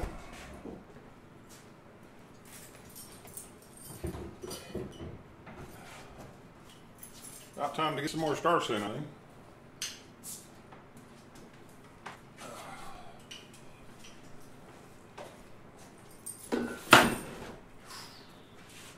What? What is it? Oh. I know. It's ridiculousness. Fermenting in glass. Do you want any more of the song he does? Or Yeah, I'm good. I'm good right now. Alright. Imbibe. The last one. Already. I'm in You're your way. fine. I'm in your way. See. You're fine. It's hard to find good brewing help these days. I know. Always in your way, drinking your beer. Oh wait, you brought that Wait, beer. I brought the beer. You brought it. Never mind. Okay, never mind. You could stay.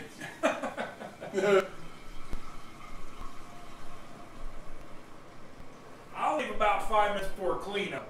You know, Yeah, you there you know, go. what you know what I'm like. There you go. That's always doing.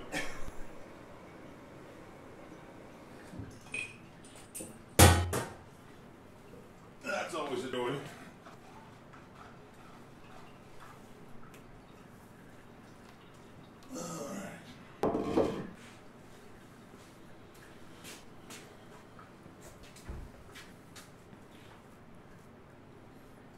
Sydney. Okay, you're going back to Sydney? Australia. You don't like the crust, man? Yeah, that was funny because when I first started watching these guys, or started brewing these guys, watching, they were saying nobody in Australia drinks Foster's. My neighbor does. Yeah. I got neighbors. Is he Australian? She is a Foster's drinker. Foster's fanatic? Loves them. I guess they're for some people. Yeah. Homebush.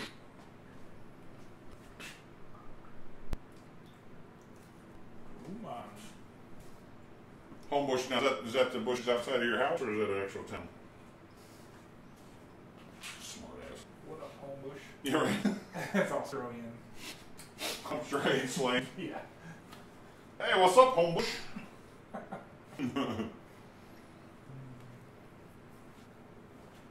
Nothing like heckling your viewers, huh?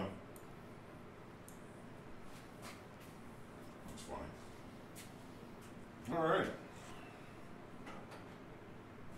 All right, now for the lightning round of Jeopardy. Yeah. Oh yeah, the wife's scheduled. I got that on her calendar to send me the mystery text message. Thanks for the reminder, Northern Trouble. Love it. Gotta go. Yeah, right. Oh man, Oh. I gotta run, dude. Dude, sorry.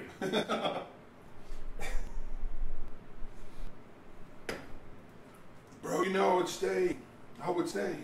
I would, man, but there's so much cleanup. I mean, I gotta go watch the cat. I gotta go watch the cat. She's hitting the mani petty. The cat's vomiting. Vomiting. Yeah. Vomiting.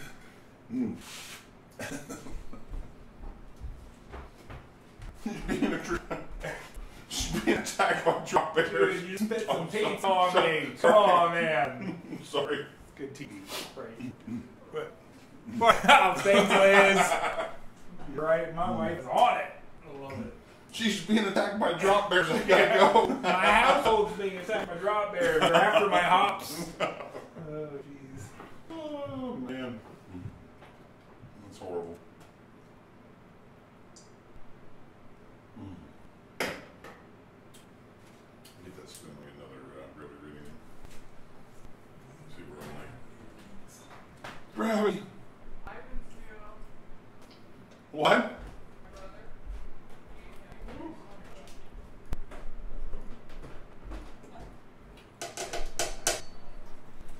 Oh, look at this guy. What's going on? That's what's happening. Say hello to YouTube. Oh, hello, YouTube. For Brewing Live. Yeah.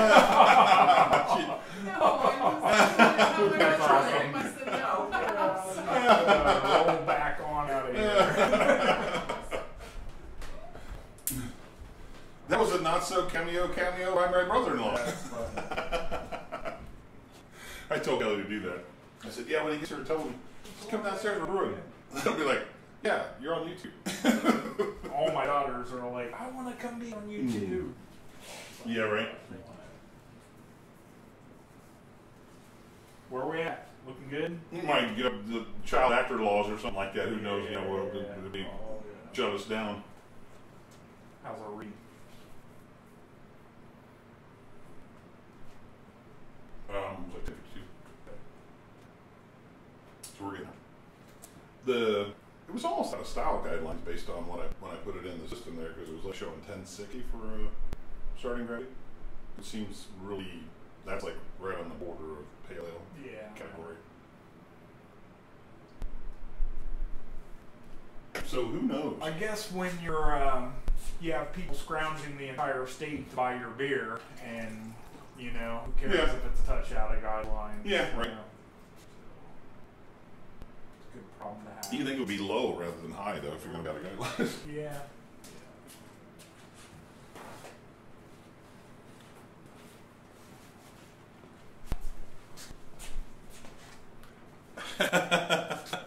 Awesome. Well, hey, let's get a cheers there. Cheers to the first beer. Cheers. Cheers.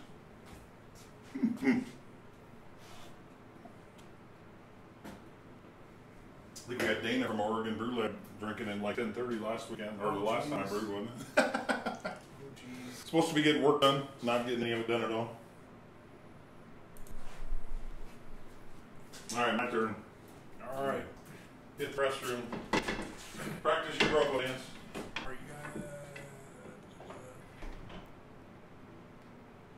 The only thing we're doing differently is using a hop sack. So we're gonna see how that goes. Last time I wanted to just throw all the hops in. When I brew in the bag, I throw everything in. I don't use hop sacks or hop spiders or anything like that. So wanted to just try that to see what happened, and we found out and ended up having to deal with some issues. So hopefully with the use of the hop sack we won't have any issues, but we'll find out soon enough. Yeah, I'm debating on whether or not to recirculate when we chill. I don't know. It's one of those things where I think we should be okay, but you know, who knows? Yeah. We try and see. It's not that hard to pull the pump apart and clean it out. Yeah, you know, It's just a little bit of a pain. maybe we try without it and just see how it goes. Yeah. Especially using the cooler and everything. I mean, I might. Yeah, we can try it and see if it, as long as it doesn't stop anything up. I don't think it'd be a big issue at all. Yeah, the only thing we did this time was just like you said, use the hop sack here. So, there's been some varying research on that. I am going to be releasing some information about my own personal experience with doing whirlpool hopping in a hop sack versus just dumping them in the kettle. But Marshall over at Brewlosophy did a test, and he was showing about 8 to 10% IBU difference between using a hop sack and just dumping them in the kettle. But I don't know that it's enough really to. So then, my question is there a difference between using that and using wire mesh? Does that affect? I think this is a coarser mesh than the wire. More. So that's more coarse. Yeah, this is coarser than the wire. So than the screen. And I know. So I probably will find I gotta find some. If I buy one, I gotta find a metal or build my own. Yeah, I was just saying you could probably even take one of those and have her sew it into a column, so Yeah. it's just like not a big sack twirling around there. But yeah, and I think I've used hop sacks before. I've used just dumped it in the kettle. It just kind of depends on what you want to do. Really, it's not too big of a deal. Cool. All right. Well, that's good advice. And we'll cool. Now, do you run your pump while you're doing the chilling at all, or how do you do your chilling? I'm assuming you probably run a pump.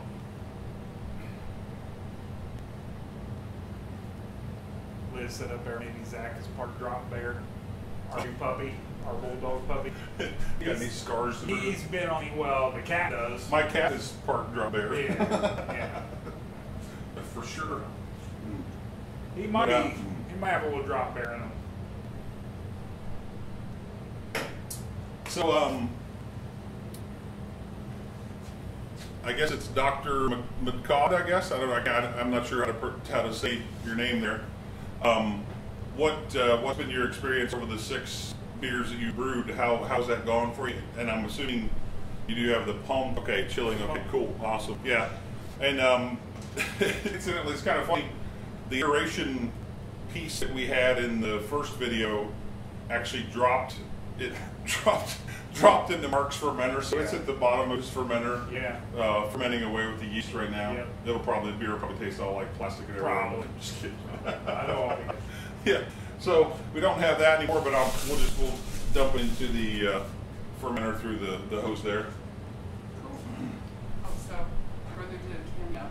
I know. I was like, "Are you mad at me?" He goes, "No." I just said, "Suddenly, maybe they were On camera. He was like about right here. He's like his arm stuck in there. He's like. I'm a bad sister. There's cameras? Oh my god. I know. Oh, that's not trash, by the way.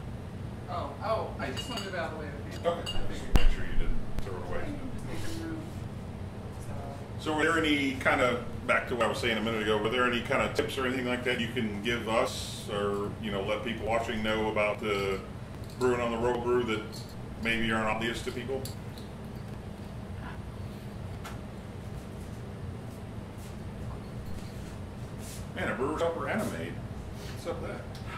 I'm a wife. Really? No, I'm just kidding. Oh, I didn't care. And now it seems like as the volume boils down a little bit, it seems like it's boiling a little bit more vigorously to me. John says hi, Kelly. Hi, John.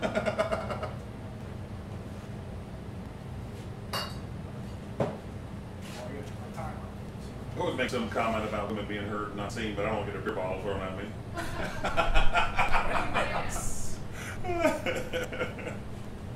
20 minutes.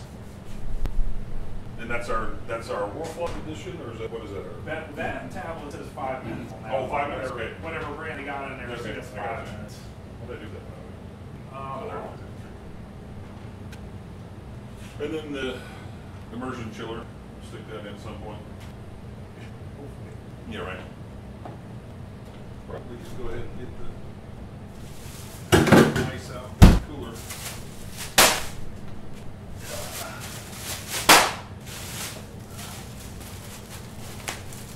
Okay, yep. Agree with that. We went, what was it, like 12.5 pounds? It's close to 13, right around there. Yeah, so I don't know if you were on for the earlier part of the live stream, but you go back and watch, it's right at the beginning of there.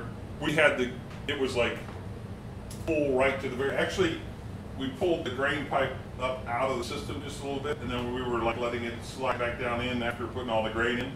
We actually had a little bit of liquid come over the top of the kettle itself. So yeah. We pushed the limit of it based on quarts per pound. Quarts per pound, we certainly did.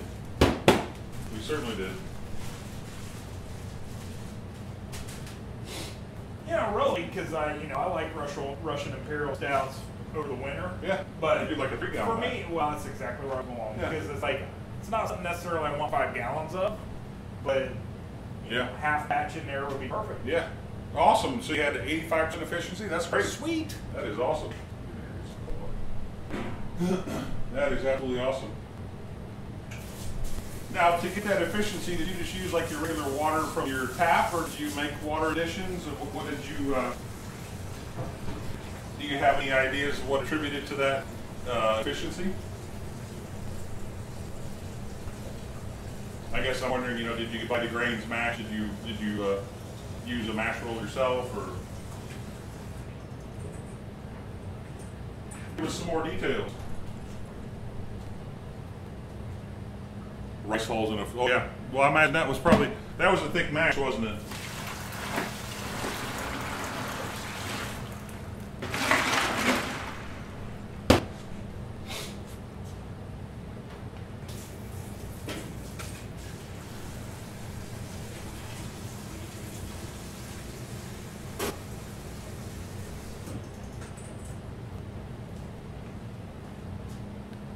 Okay, tap water, 1.5. Okay, yeah, so that makes sense. Because when we mashed it on this batch today, we used two quarts per pound, and it was too much. It was too much water for sure. So, yeah, 14. So where were you at on the unit itself? I mean, like, were you right here at the top when you mashed in with that much grain and that much water? I imagine it was probably near the top, wasn't it? 14, yeah. Yes. Got a blister well done in, yeah. I imagine, yeah. It's our experience was pretty full. What we did in ours, and you might try this if you do that again, is actually pull the malt pipe up out of it, the unit, just a little bit. And you can watch part of the video if you want to go back and watch it. I pulled the malt pipe up a little bit and then actually flip this up over so it was through the hole on the malt pipe itself. Try to see if I can show you, but I don't know if I can or not.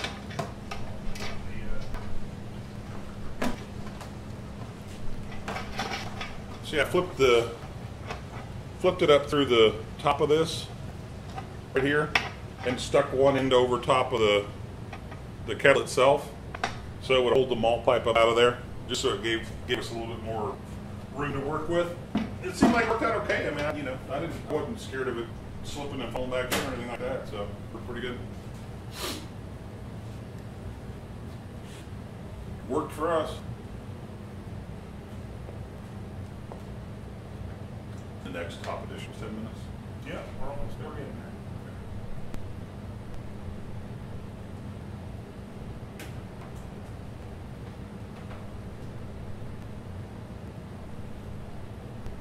Yeah, by the time we get to the end of it and the shrinkage and all that stuff, it'll probably be about close to 6 gallons, so we'll be pretty close to 5. Pretty close to that. Yep. Which that's, you know, that's a point to make on the kit itself. It's a 5-gallon batch. It's, you know, that's what it's rated for. So by adding another half a gallon of volume to it, you're going to reduce your expected gravity a little bit. Ooh, the hot cube method. That's something that interests me, for sure. Hot cube? Yeah, it's where you no chill, basically. Oh, okay, I got you. Where you're around. Where was that? Who said that? Trent. Oh, okay. Yeah. No, actually, I haven't tried the hot cube method. So, what kind of container do they put stuff in? Well, I've heard jerry cans, but basically, like Speedle's not temperature rated for it, right. even though some people, from what I understand. So, you're just basically not chilling it. Right. Hot transfer. But I mean, what kind of vessel they put it in, though, is what I'm wondering. There are like plastic grade containers okay. for it. Like that are made for that? Yeah, they're made for it, can withstand the temperatures, or you can do it in stainless. Yeah, that's right. And not chilling at all, and then pitching like your yeast the next day after it. But then I think there's some factors in there with your hop additions, especially the late additions you have to take into factor. Yep. And I've read a little bit about it. It's interesting, but I don't know enough to talk about it. I got you. Yeah, that's what we found that out too, because when we first did the first brew on it, I think we had it at 225, and then you turn the temperature down to like as soon as it got to like 214, I turned it down. Turned it down to like 212, something like that, and everything just shut off. So yeah, that was one of the things I pointed out in my review video, was leave the elements higher than boiling temperature. That way they never shut off. So definitely agree with that. For sure.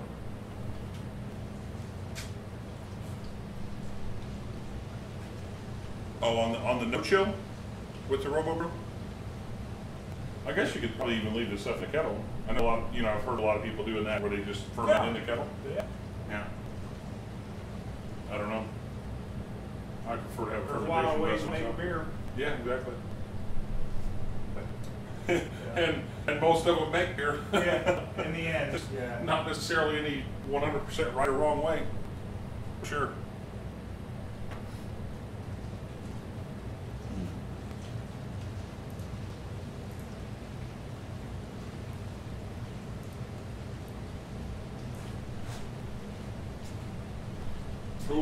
Cool.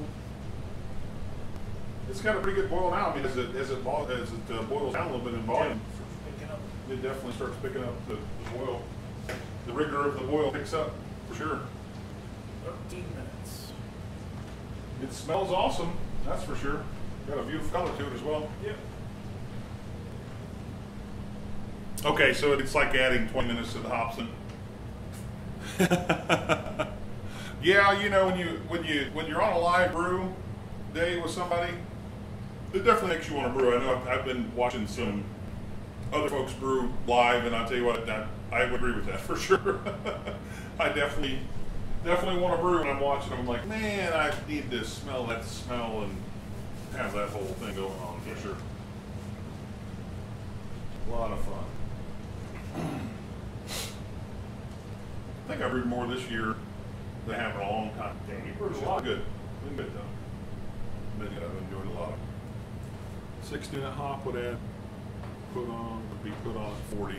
Okay, I got you. So because the temperature doesn't decline as rapidly as if you do your chili method, you reduce your hop additions in time so that they sit in the hot wort longer and extract some more bitterness. Yeah. Makes sense to me. Yep. Which, you know, and that the whole, if any, for you guys, as far as hops go and IBUs and all that stuff, if you guys haven't had a chance to listen to the interview with, I think it's Greg Tinsa, the guy that actually invented the Tinsa scale.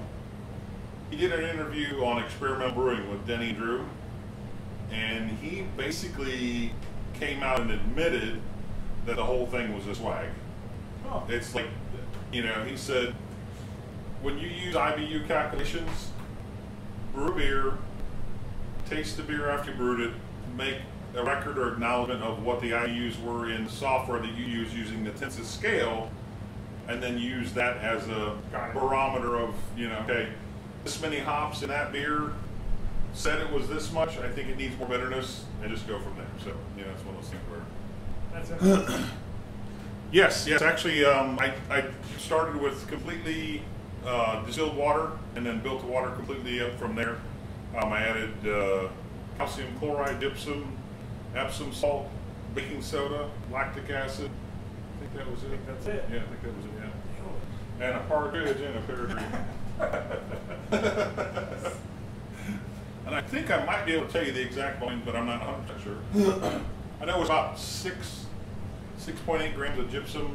I think it was about 4 something calcium chloride, 1.7 milliliters of lactic acid, and then on the Epsom salt and the baking soda were pretty minimal additions. So, but yeah, I wanted to try it, see, you know, how it worked, because I've been contemplating getting an RO system, and I don't know if it would really lend to a lot more efficiency or not. So it's one of those things where I'm, you know, trying to buy a few gallons of water first and see if it really does anything for me before I spend, you know, $2, $3, $4, $5, $6,000 on an RO system. I saw someone saying Costco has an RO system for under like $175.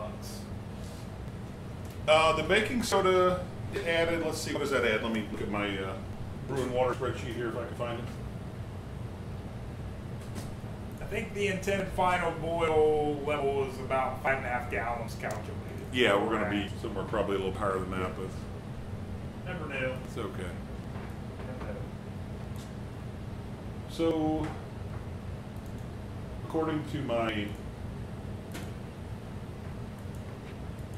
brew and water spreadsheet here, if it'll ever, I can get it to work. Oh, there it is, hang on there. Here we are. So according to the brew and water spreadsheet, the Epsom salt, it will add a little bit of magnesium to the beer, and then the baking soda will actually affect the alkalinity a little bit, adds a little bit of alkalinity, and then the acid, that actually will reduce the amount of, it brings the pH down a little bit. So all those things working in conjunction. Try it. My target on the pH on the beer was like 5.3. I didn't take a reading on it to verify for sure whether or not it was, I hit that exact target, but I'm pretty confident. I've used that brewing water spreadsheet for quite a while, and pretty confident about what it tells me is working pretty well. So yeah, that was what, and I was working off of the pale ale profile in brewing water, and so I just added some different additions to get the numbers where I wanted them at. So the grain bill on this didn't have a lot of darker malts in it, so of course that acidity didn't correlate over into the pH on the beer. But yeah, it's got a good rolling boil for sure. I mean, it's amazing with 1,500 watt elements how much of a boil that has. I was impressed the first time we brewed on it, and I'm still impressed, honestly. What kind of additions do you make, WC Dell?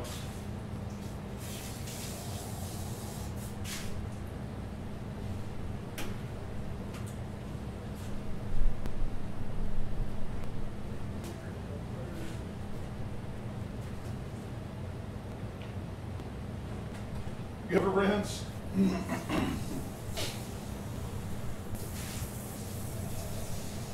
So this is our another 1 ounce edition, and then we're doing 1 ounce and 3 came out. Or, sorry, I got to stop that term. Power out. I got you.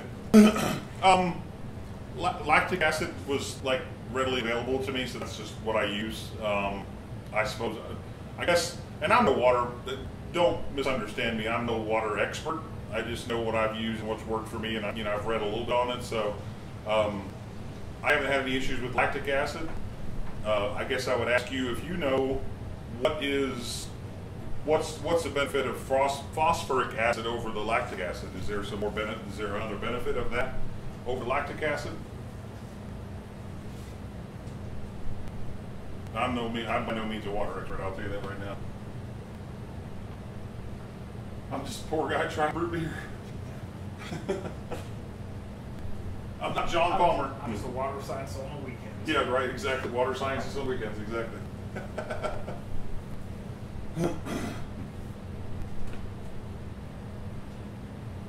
Okay, I got you. I guess my next question is, does it really matter between the two? I know there's obviously chemical compositions between the two that are a little different, but, you know, if it's doing the job, it's doing the job.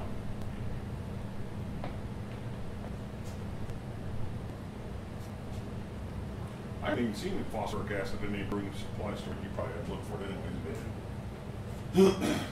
Grain, hops, yeast. Yeast, water. I don't need no stinking water additions. Exactly.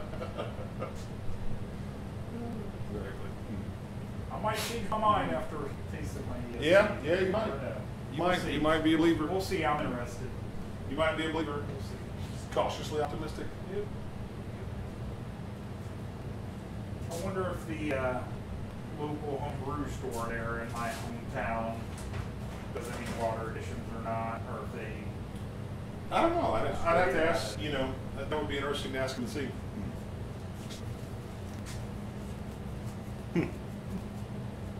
Okay. Yeah, I mean, I'm not adding a ton. I'll have to look into the phosphoric acid. I mean, to see. I haven't noticed any. I mean, I've actually tasted the lactic acid before. I mean, and it's really, you know, it's really sour, like kind of bitter. But you know, I'll have to do a beer with the lactic acid and the phosphoric acid and see if there anything. That sounds like an experiment to me. I love it. One with lactic acid, one with phosphoric acid. Yeah, that's what I was thinking. And you know, at the level, I'm just using it to adjust the pH down, and I find that probably is one of the fastest ways to adjust the pH. So that's kind of where I'm at with it. Again, I say I'm no water expert. Yep. I'm just trying to brew good beer. You can way overthink it. Yeah. Just like anything else in life, you can overthink it. Phosphates are part of the mesh. Okay, I got you. So lactic acid might cause tasting issues. Okay, yeah, 15 milliliters is a lot. I mean, I think for this 5-gallon batch, I added 1.7, so that's not much. I'm assuming that like a 15 milliliter addition would be for like a really light beer, like as far as like color wise, or what type of beer would you have added that much in for? Yeah, I mean, you know, Trent, like I just said, you can overthink it. Here's what I would say: if you're brewing a beer with your water that you're happy with, and you like the beer you brew, don't mess with it. Yep. You know, this is by no means a promotion for saying, you know, you got to add water additions and all that stuff. I wanted to experiment with this because I'd never done it before, so I wanted to try and see what would happen, and then that would let me know, hey, do I want to get an RO water system that I have to build my water from the ground up? So, you know, if I don't think it adds anything to the beer, I won't do it. Yeah, and if your beer tastes great, that's what matters at the end of the day. Yeah. Because there are municipalities, they're all over the place. Oh, Look yeah. at their differences. And online, people say our municipality's water is garbage for brewing. And then there are some that say it's great, it's perfect, you don't need to mess with it. So I guess if you're not having issues and you're happy with your beer, which I really haven't been. I mean, there's been some things, maybe like you said, the hop character, maybe trying to do something to bring it out a little bit more. And then, like I said, with that, like we do with yours, you know, I only added the distilled water to the beer that we brewed the first time on this, just to reduce some of those things. Like some of my water's a little high in sodium, it's a little bit high in some of the other minerals, dissolved minerals and stuff. So I only added the distilled water to try to bring some of that stuff down, and then actually increase some of the other minerals, the gypsum, the calcium chloride, to try to help accentuate some of those Yeah. hop bitterness profiles. So, you know. We only live about 15 to 20 minutes apart, but we have different water supplies Yeah. from different reservoirs and different treatment plants. It'd be kind of interesting to maybe take a look at how different those water sources are. Yeah, like I mean, you know, just like some of you are saying, your water tastes fine and your beer tastes great. Awesome. Don't mess with it. You know, that wasn't my point about making these additions. It was just this would just be experimenting and seeing, you know, if I follow the spreadsheet and try to make the adjustments, does it make better beer than not doing it? So, you know, it's just one of those things where I'm all about simplifying. I know this system probably doesn't look like I'm about simplifying it. You know, it's like, I like a simple process to, you know, to do stuff. So it's not an infomercial for making water additions, for sure. If you like what you brew, keep brewing it. And ultimately, at the end of the day, you're the guy that's got to drink it. So unless you're brewing for somebody else. We're almost there. Almost there? Almost. All right.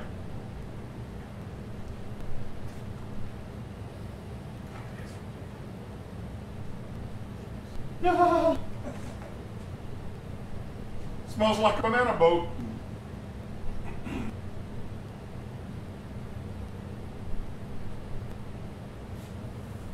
Yeah, I mean, I agree with you, WCL. You know, when I started adding some just minor additions to my beer, my efficiency increased, and so did my finished product. I mean, I really liked the beers. I was having some trouble with getting enough bitterness in my IPAs. I started making a few water adjustments, and lo and behold, I was happier with the bitterness. So, you know, again, like I said a minute ago, you're the one that's drinking the beer. So, you know, you have to be happy with it, nobody else.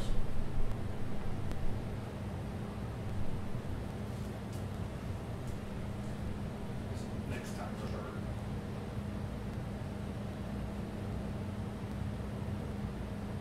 Yeah. So I mean, yeah, you know, trying to adjust the pH of the beer, yeah, definitely. So, you know, and it doesn't take a lot of additions to do that. Yeah. I'm gonna switch over to that. Anybody had this one? I know you might have had the Brew Free or Die IPA, but this is a blood orange Brew Free or Die IPA, and this, I tell you what, this is an amazing beer. You'll know when you open it up. Mark, you'll see Mark's reaction to it when it opens it up. It is absolutely an orange bomb. So, yeah, Tim. I mean, that's the other thing too. The repeatability of the beer is definitely works. Maybe. Yeah, maybe it could. It doesn't clip on there too much. I could probably like kind of wind it up a little bit.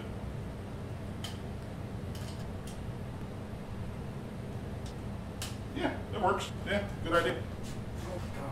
Oh gosh. See what I told you? It smells like an orange orchard exploded. It's like a orange grove. It's unbelievable. It's a pretty beer. Cheers. Beautiful beer. Cheers, guys.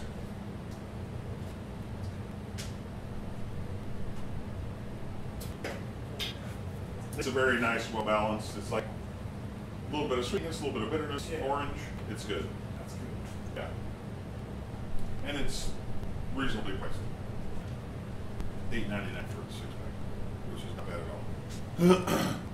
So yeah, definitely they use the distiller clip hop sack there. Oh, nice.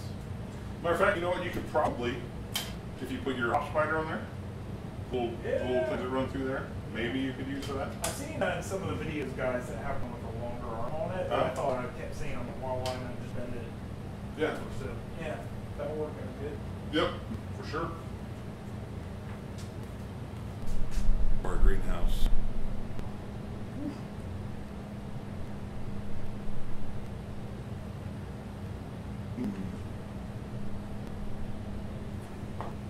Weird. It doesn't smell grain-free after that addition. Yeah, no, it doesn't.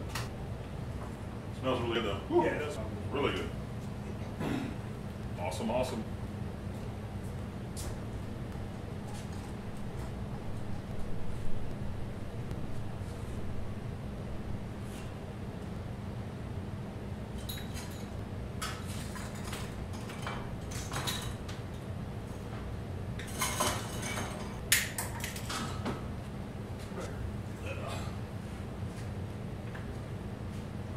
Uh-oh, number 3 already? Number 3. Oh, man. No. The day's gone to the crapper.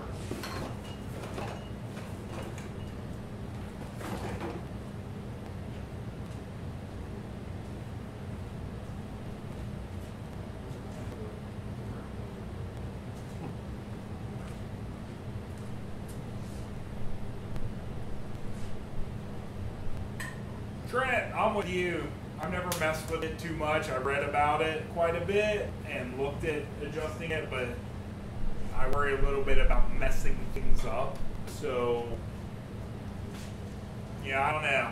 If you're, like I said, if your beers are, like Brian said, if your beers are fine, don't mess with it. If you think you're having some issues, maybe check some brew clubs locally and see what they're doing with their water for different types of beers. That might be a good idea to start with, because if I mess with my water, I'm probably going to talk to this guy first a little bit. Yeah, and I guess that's something else I want to say too about this stuff. And I don't know if we have any people that are just starting out brewing.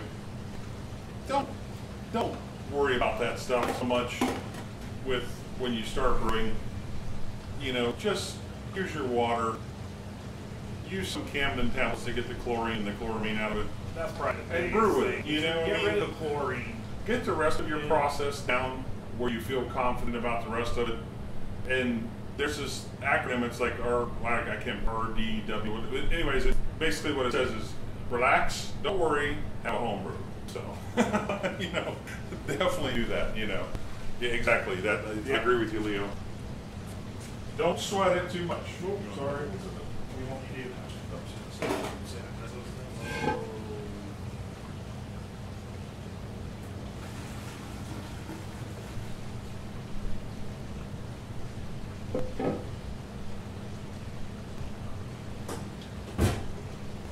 All right. Yes. Keep it simple, stupid. Agreed.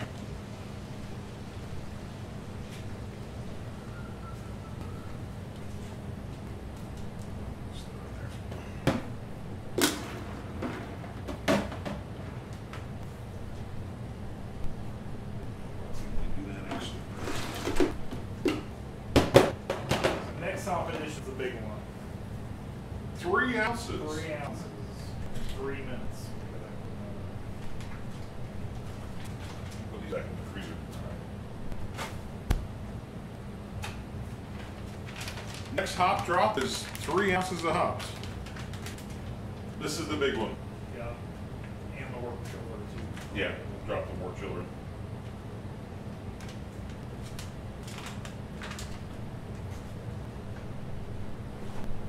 Set this on the edge. One plug, keep it out. We'll rinse it off. We'll sanitize it. We were it last time. Huh? We cleaned it last time. Did- You're all good. For them. Don't worry so much, man. Okay. Don't worry, have a commercial brew.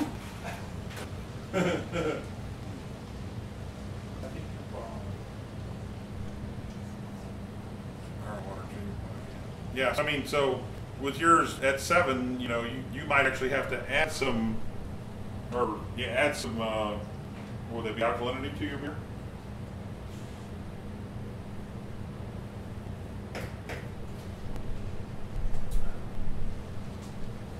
With the, I think mine is like 7.4 or 7.5.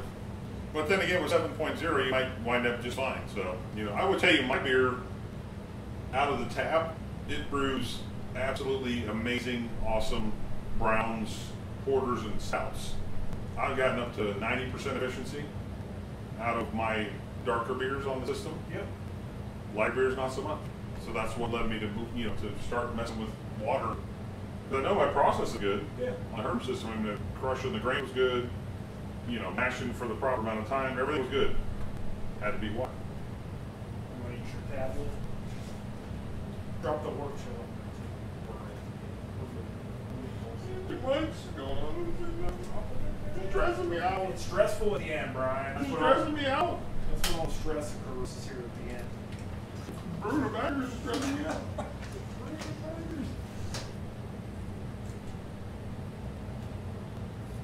Are we ready for that final? Not yet. Competition? We're getting there. We're sterilizing. You need to put the hops in yet, mister? Not yet. You need to put the hops in?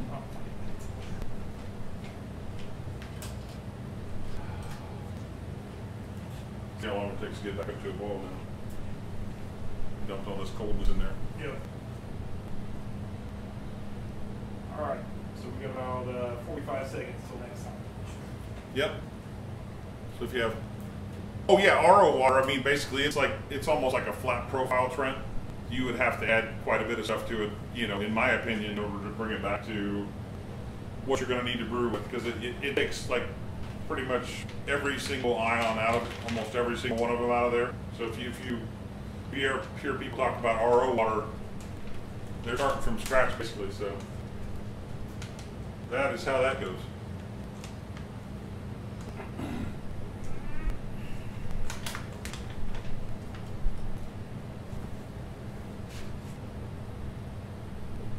We're ready. We're ready. For hops. 3 ounces.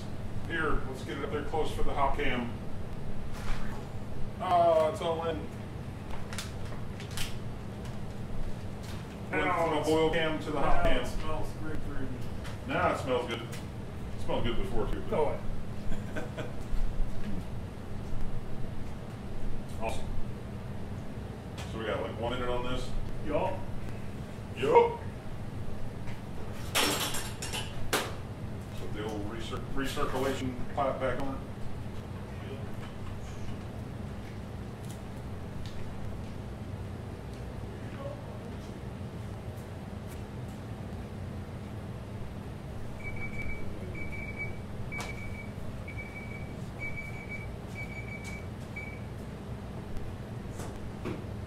We need more chilling sack. Oh. Oh, I guess we could. No bird droppings or anything. keep the Huggy Bears out, or whatever they were.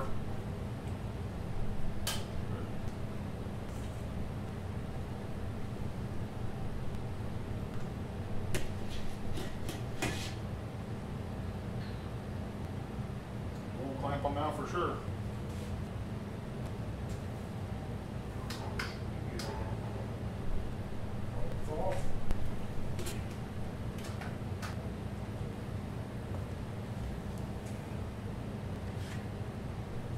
Beautiful.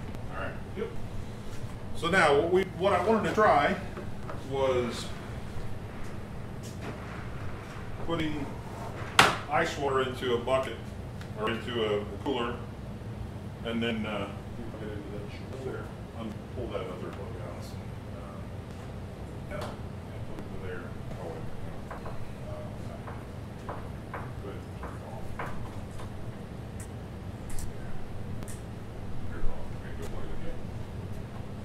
So what I'll do is, because I think the chiller is going to be really hot from the first little bit of the water that comes out of it, because it's been in the boiling water, I'm going to dispense about a half a gallon or so of that first super hot water, and then I'm just going to recirculate with this pump into a bucket of ice water, or a cooler of ice water. So we'll give it a shot here and see what happens.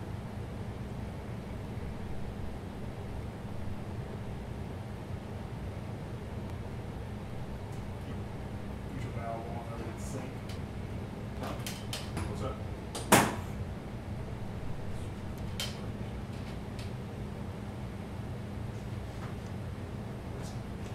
And this is not a super strong pump, so I might have to lift this up to get to go.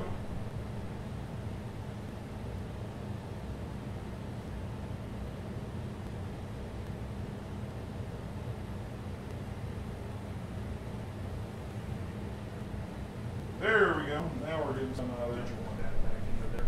In just a second, I want to let it run through first. Yeah.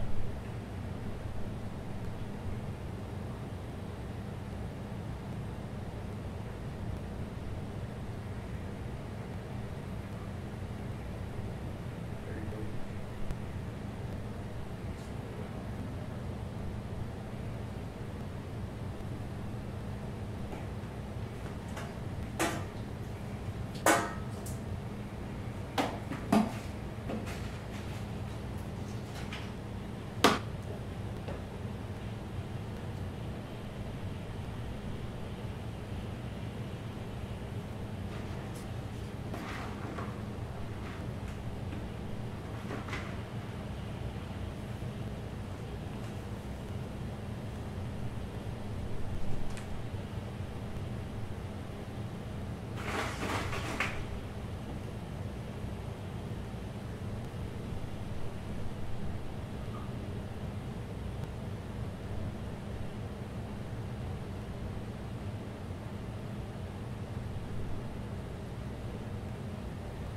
let's see how we do here.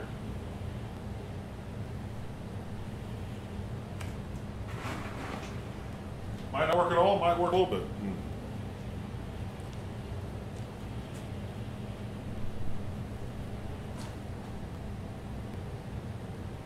Yeah, that's a good tip. Yeah, run some hot water through there so it's not as cold, sure. Yeah, Trent, or Wild VA, that's what I did was I actually pumped some water through. I had the ice water in here, was quite a bit, had quite a bit of water in here for the ice. And ran that out into the actual sink to let that water chill it down a little bit more.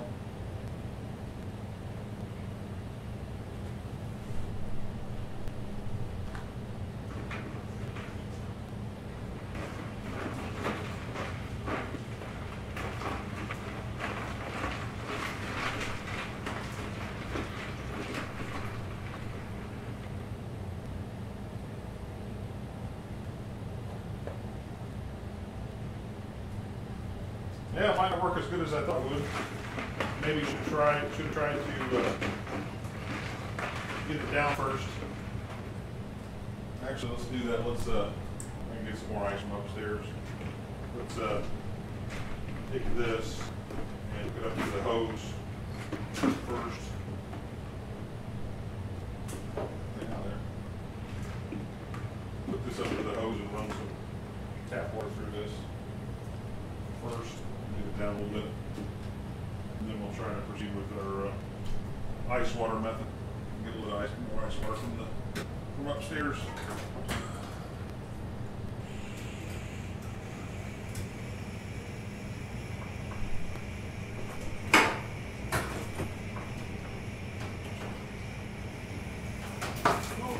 Ah! Fire in the hole!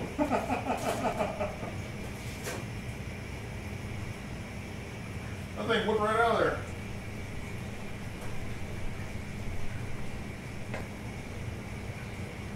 Entertainment. Did they get you wet? Yeah, a little bit.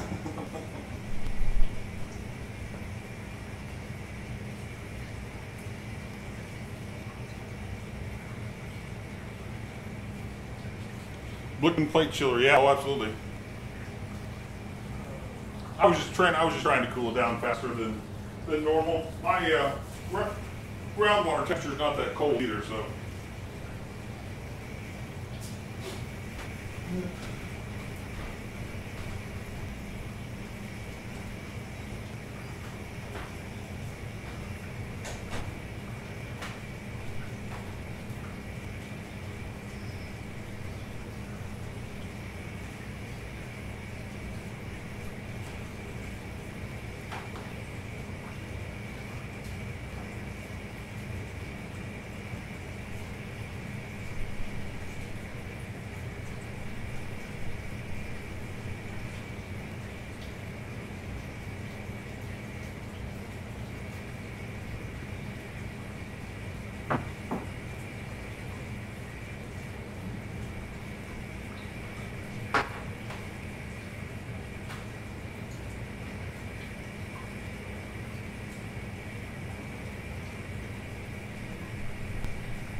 How we doing? 165. We getting heckled for the water show yet? No.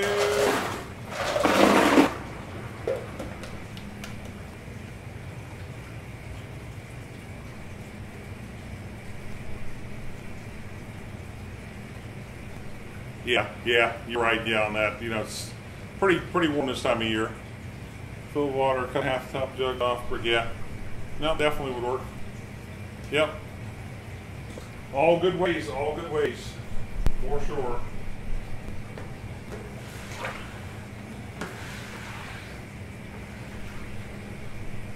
Floor drain.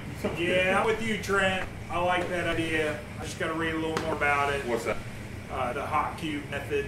Yeah. Not wasting water, not jerking with it. It doesn't really matter if you pitch yeast, Yeah, as long 12 as it's hours there. later. Yeah, so we might have to experiment with that. Yeah. Yeah, I mean, if we can find vessels, I would get for it myself too. If we can find a vessel that would let you do that. I know people are doing it in the Speedos, but I don't know. They're only rated they're for like 160 something they're degrees. not rated for it. Yeah. So, I don't know about all that. me either. That kind of would concern me just a little bit. Oh, geez. Oh, geez. We don't even know where OG is yet. Short circuited. Right. Yeah, it should have down to 150 on it. You got it. That's my job. All right. That's what I'm here. That's what I'm here for. Yeah, right. Keeping me from killing myself. Killing us both. Right. Exactly. That's not a good place. Yeah. It'll be all right. Good.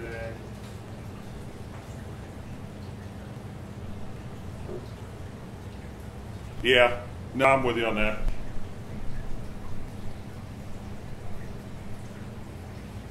Yeah, it sounds like 140 right now, so.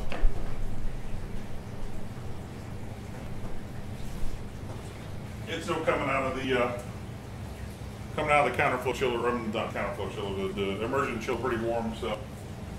I'm gonna say we're pretty close on the thermometer now, but I'd like to have a little bit more hose on that. Wreck some of that foam going on. Whatever. We're solid. Huh? We're solid. We're solid, exactly. Yeah, I definitely would be interested to look at that hot cube method for sure. It'd be nice to be able to pitch it the next day or something like that. Yeah, walk away. Only adds a little bit of time, a little bit of like maybe 1 day to your brewing process, not much.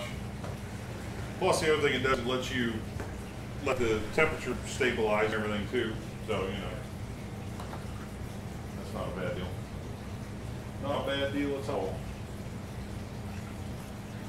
Well, look, guys, before I forget, thanks for hanging out with us today. We've had a great time talking, good discussion. Always talk about something that's pretty good.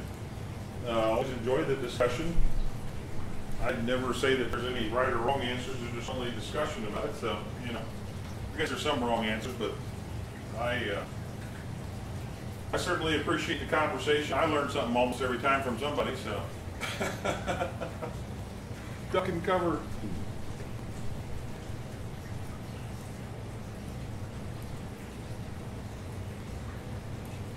So I definitely appreciate it. I always like to hear about what people do in other countries, like that hot cube method. That's I've heard of it before, but never talked to anybody that actually did it. So. It's all good stuff. 136. That smells good. Got it recirculating right back over the hop sack, kind of put the wort right through the hops in the hop sack there. And incidentally, on that note, the recirculation is going fine in the pump with the hop sack. So I think that's all the issue was with the stopped up pump that day. So I have a little more confidence in recirculating now while chilling. Yeah. For sure. Yeah, thanks, Leo. Thanks for hanging out with us, man. I tell you what, it's awesome. I really appreciate you guys hanging out. Always enjoy it. Always enjoy it, for sure. I was telling Mark earlier, I think before we got started, that, yeah, thanks for Mark keeping me online today. It's my pleasure. Oh, yeah. It's about... Yeah, send that text, Liz. Yeah. I was telling Mark earlier before we started the live brew day that I don't think outside of the beer we brewed to do the review on that we filmed and everything, I don't think I brewed a beer without being live. So good to catch up with the drop bears. That's right. Absolutely. Can't live without the drop bears. No siree.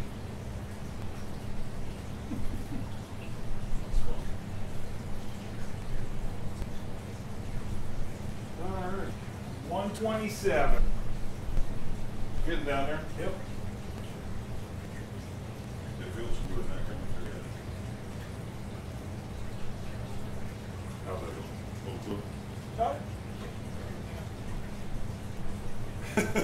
Quick kids are playing. Your 3-gallon batches, no drink. Okay, corny. Place it in a 5-gallon bucket, ice water, spin the keg about every 15 seconds. Yeah, okay, I got you. Now that would work good. Yeah, you know, if you ferment the corny, I mean, with 3-gallon batches, the 5-gallon has plenty of headspace. So, and it's definitely stainless steel, so it will take the heat no problem. So, you know, that's an idea for you too.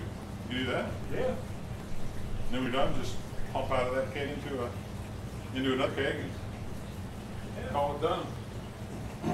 Oh, you're welcome, Northern Trouble. Yeah, absolutely. Stay out of trouble up north. Absolutely. Right. Cheers. Yeah, cheers everybody for sure. Cheers. Little blood orange IPA there. That's good. You don't like oranges. Yeah, right. You wouldn't like that. You wouldn't like that. That's for sure. For sure. Yeah, let's turn that off. And 122. let's hit with the.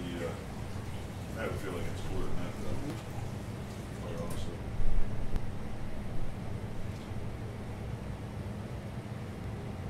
Run some ice water through it, then I'll put this down pretty close. I say. Put it back in the bucket. Back to the bucket.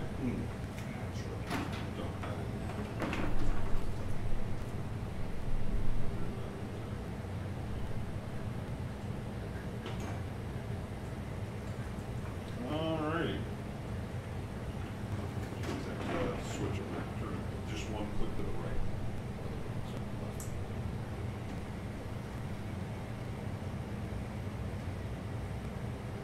Righty, tighty, lefty, we see.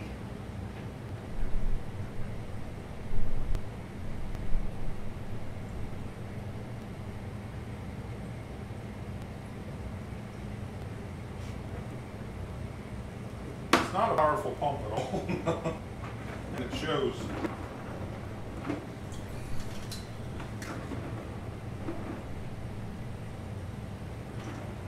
That was the wrong way.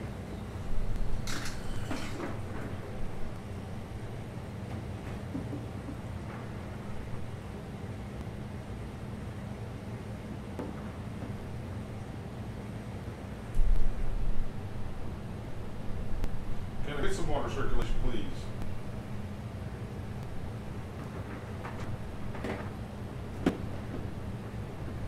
Maybe not.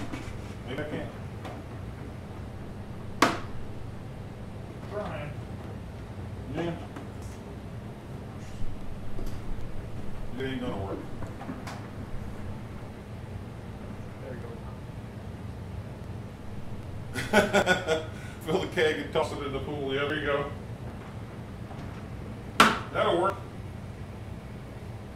Boy, that sucks. This thing ain't working very good at all.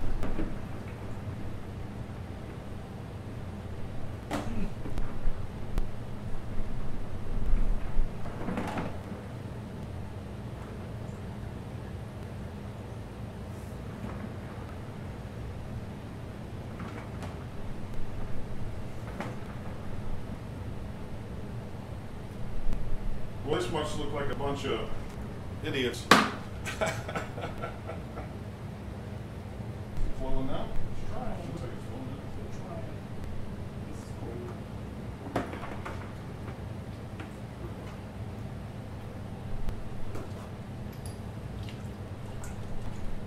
There you go. There you go. There we go.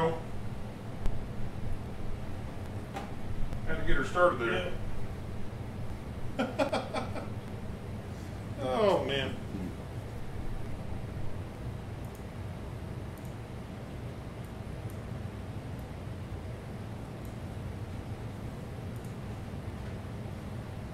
Alrighty. We're showing down there now the thermometer. 116. In there? Yep. So now the Greenfather counterflow chiller, right? Yes, it is a kind That of is one difference. Yep. But you still have the issue of, you know, the water.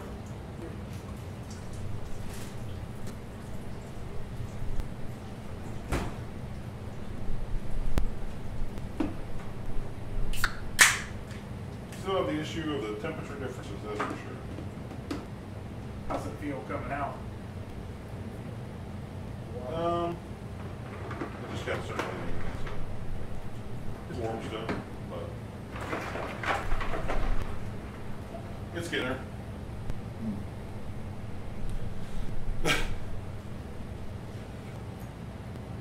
In the pool, yeah, right. Yeah, that would feel nice on some summer days. Put some ice in the pool. Definitely. 113. We're dropping. Yep. Definitely cold water from there, so should be coming along nicely. I just want to sanitize some hose probably to transfer.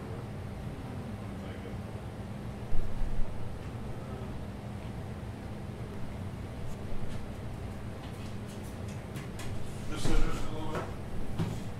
Actually, you know what? This is fine. Transfer with.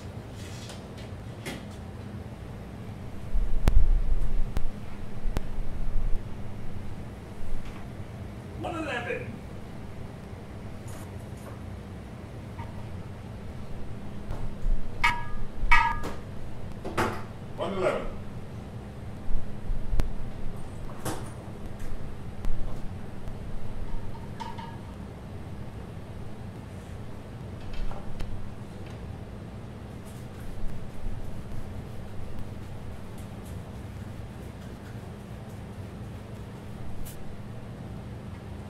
Yeah, there's some ice left in there. It's definitely melted down now, though.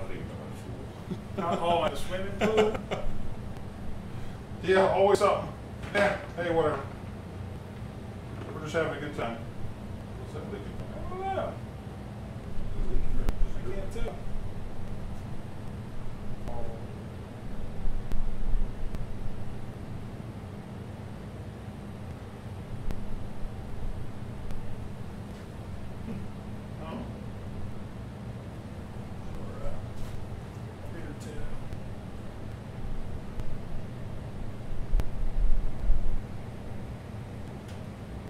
I think it might be coming from up here. All the time. Yeah. Yeah. Yeah. See it So it was, yeah. when you tighten that up. Yeah, it was. Leaking! Precious wart.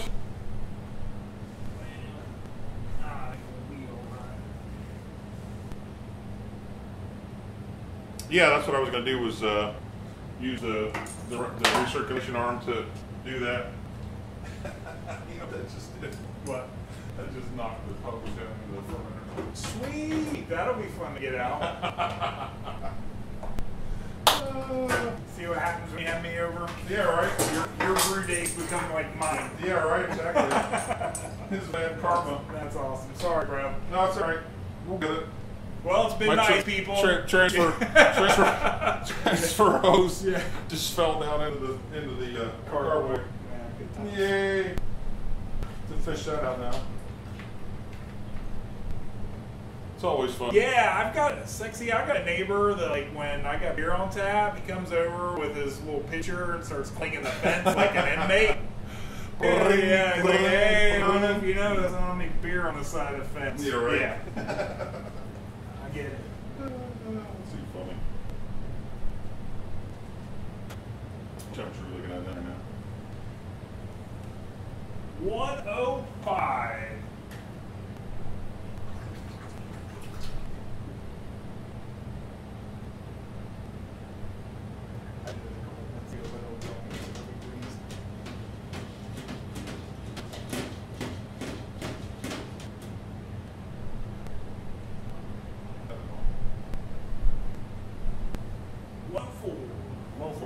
Awesome.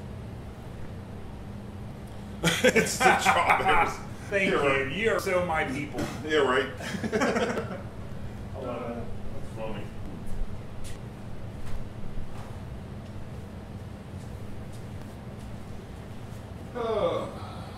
So any chupacabra down under? Have they made it down that way? Oh, no, senor. It's only in Mexico. No chupacabras in Australia.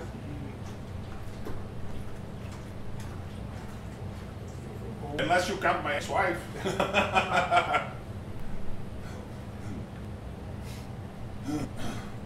She was a real chupacabra.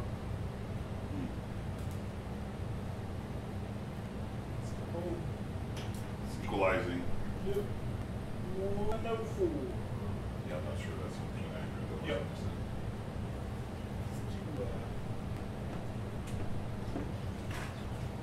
Yeah, I feel that. No, it's cool. It's pitchy for sure. I think we're good, bro. Let's see here. Put the old temperature monitor in there. Here. Put that in here.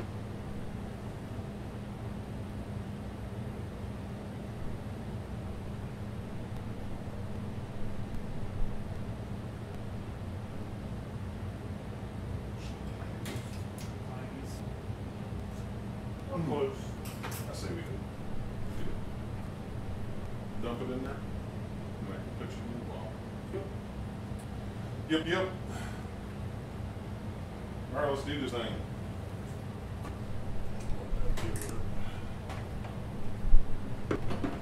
Cool.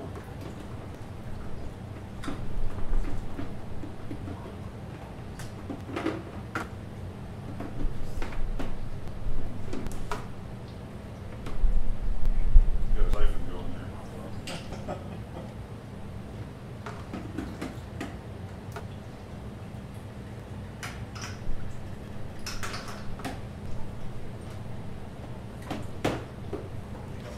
Yeah, sure. Yeah, still drop bears. Yeah, Hot Rod Garage came back. He said he made dinner and come back, and the discussion is still drop bears. That's funny. That's funny. All right, now see if I can get this tube out of here. Oh, jeez.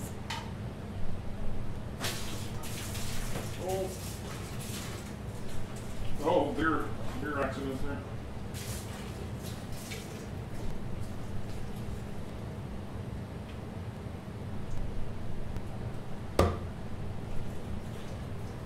You can always throw on the ground like a pig thing.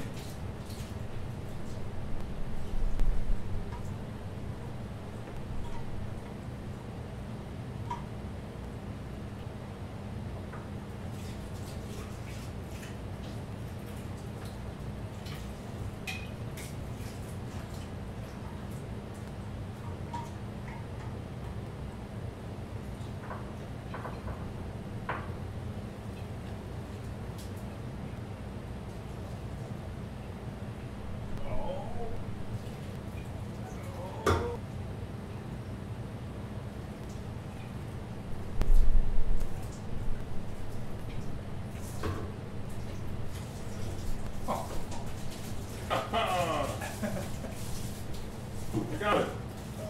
It's a giving birth. No kidding, man. I'm not eating the placenta. Not doing it.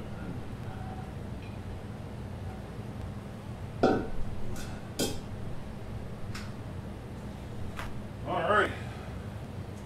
Let's get some transfer. Stop it. Trent, yeah, I think we plugged the crap out of it in the last video, and I think Brian took the bottom off 2 or 3 times before we got the pump purged. I think there's a clip of that in the video, if taking you the go by bottom off. review, yeah. And If you check out the review, it's in there. Yep. I show taking the bottom off and everything, so Yeah, the it's pump. not that big a deal. Yeah, it's not, but the pump wasn't happy last time for sure. No, it wasn't. What the hell happened there? That ain't good.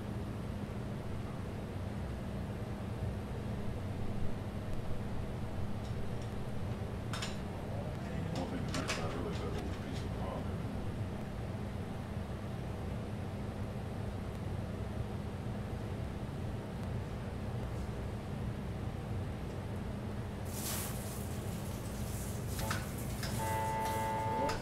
Uh-oh. So, yep. It's plugged again. Hear that noise it's making?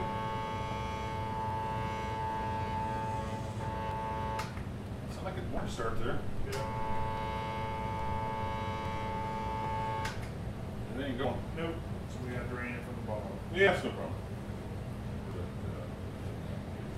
Spray it with some sanitizer. Right there. This. Oh, yeah, I got you. She's stuck again. Yeah, I think there is a they're so cheap you can throw away and buy another one. Yeah. You can use a syringe or a black tire pump to blow air through the okay, I got the recirculating arm. Now we can do that. We'll just drain it and clean it later. Well, clean it when we're done with this. That's what I look for.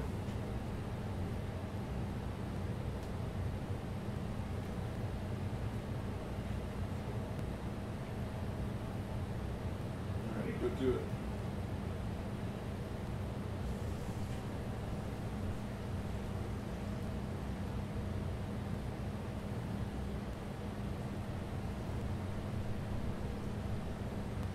A good amount of transfer. At least the bottom's not stopped up this time.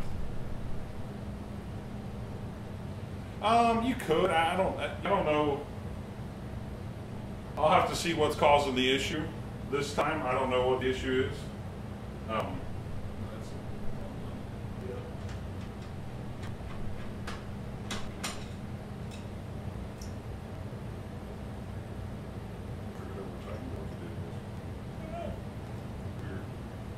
It seems like you can get a like a rubber gasket for a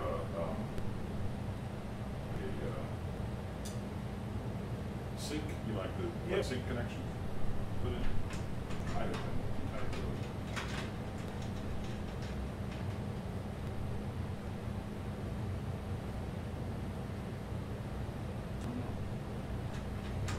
I'm wondering if that going down there like that didn't cause that issue. Where's my pump here? Doesn't matter.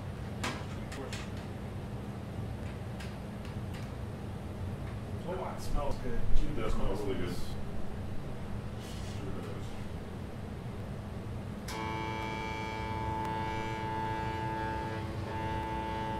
But it sure sounds like it's from the turf, doesn't it? Yep.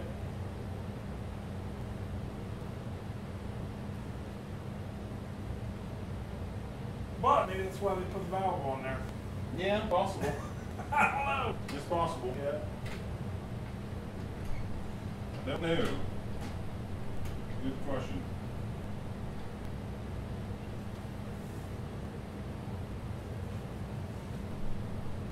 Looking good. Yep. You should buy Riptide for the hell of it. Yeah, right. Yeah, hold there with it. Yeah, you could definitely use an external pump on it. I mean, there wouldn't be any issue with doing that for sure. I mean, I don't see any problem with doing that. Did you take your driver to read? Yeah, I'll take on some of the last runs there. See what we're coming up with. Looks like we got plenty though. It's almost down bottom there. Be on the screen now.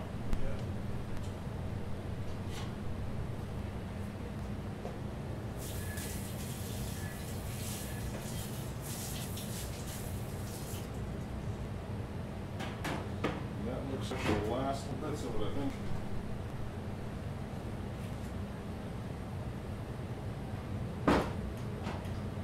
There we are.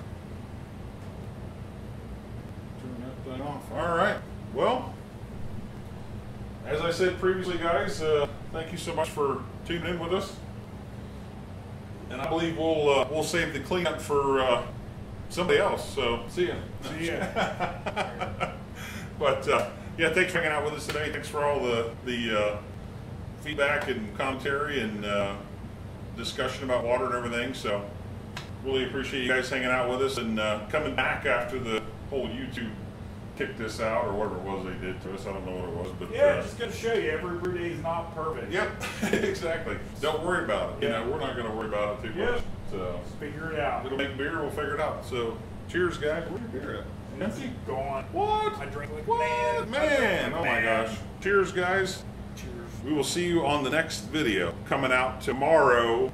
The first installment of the control panel build series coming out tomorrow. So we'll see you guys. Peace.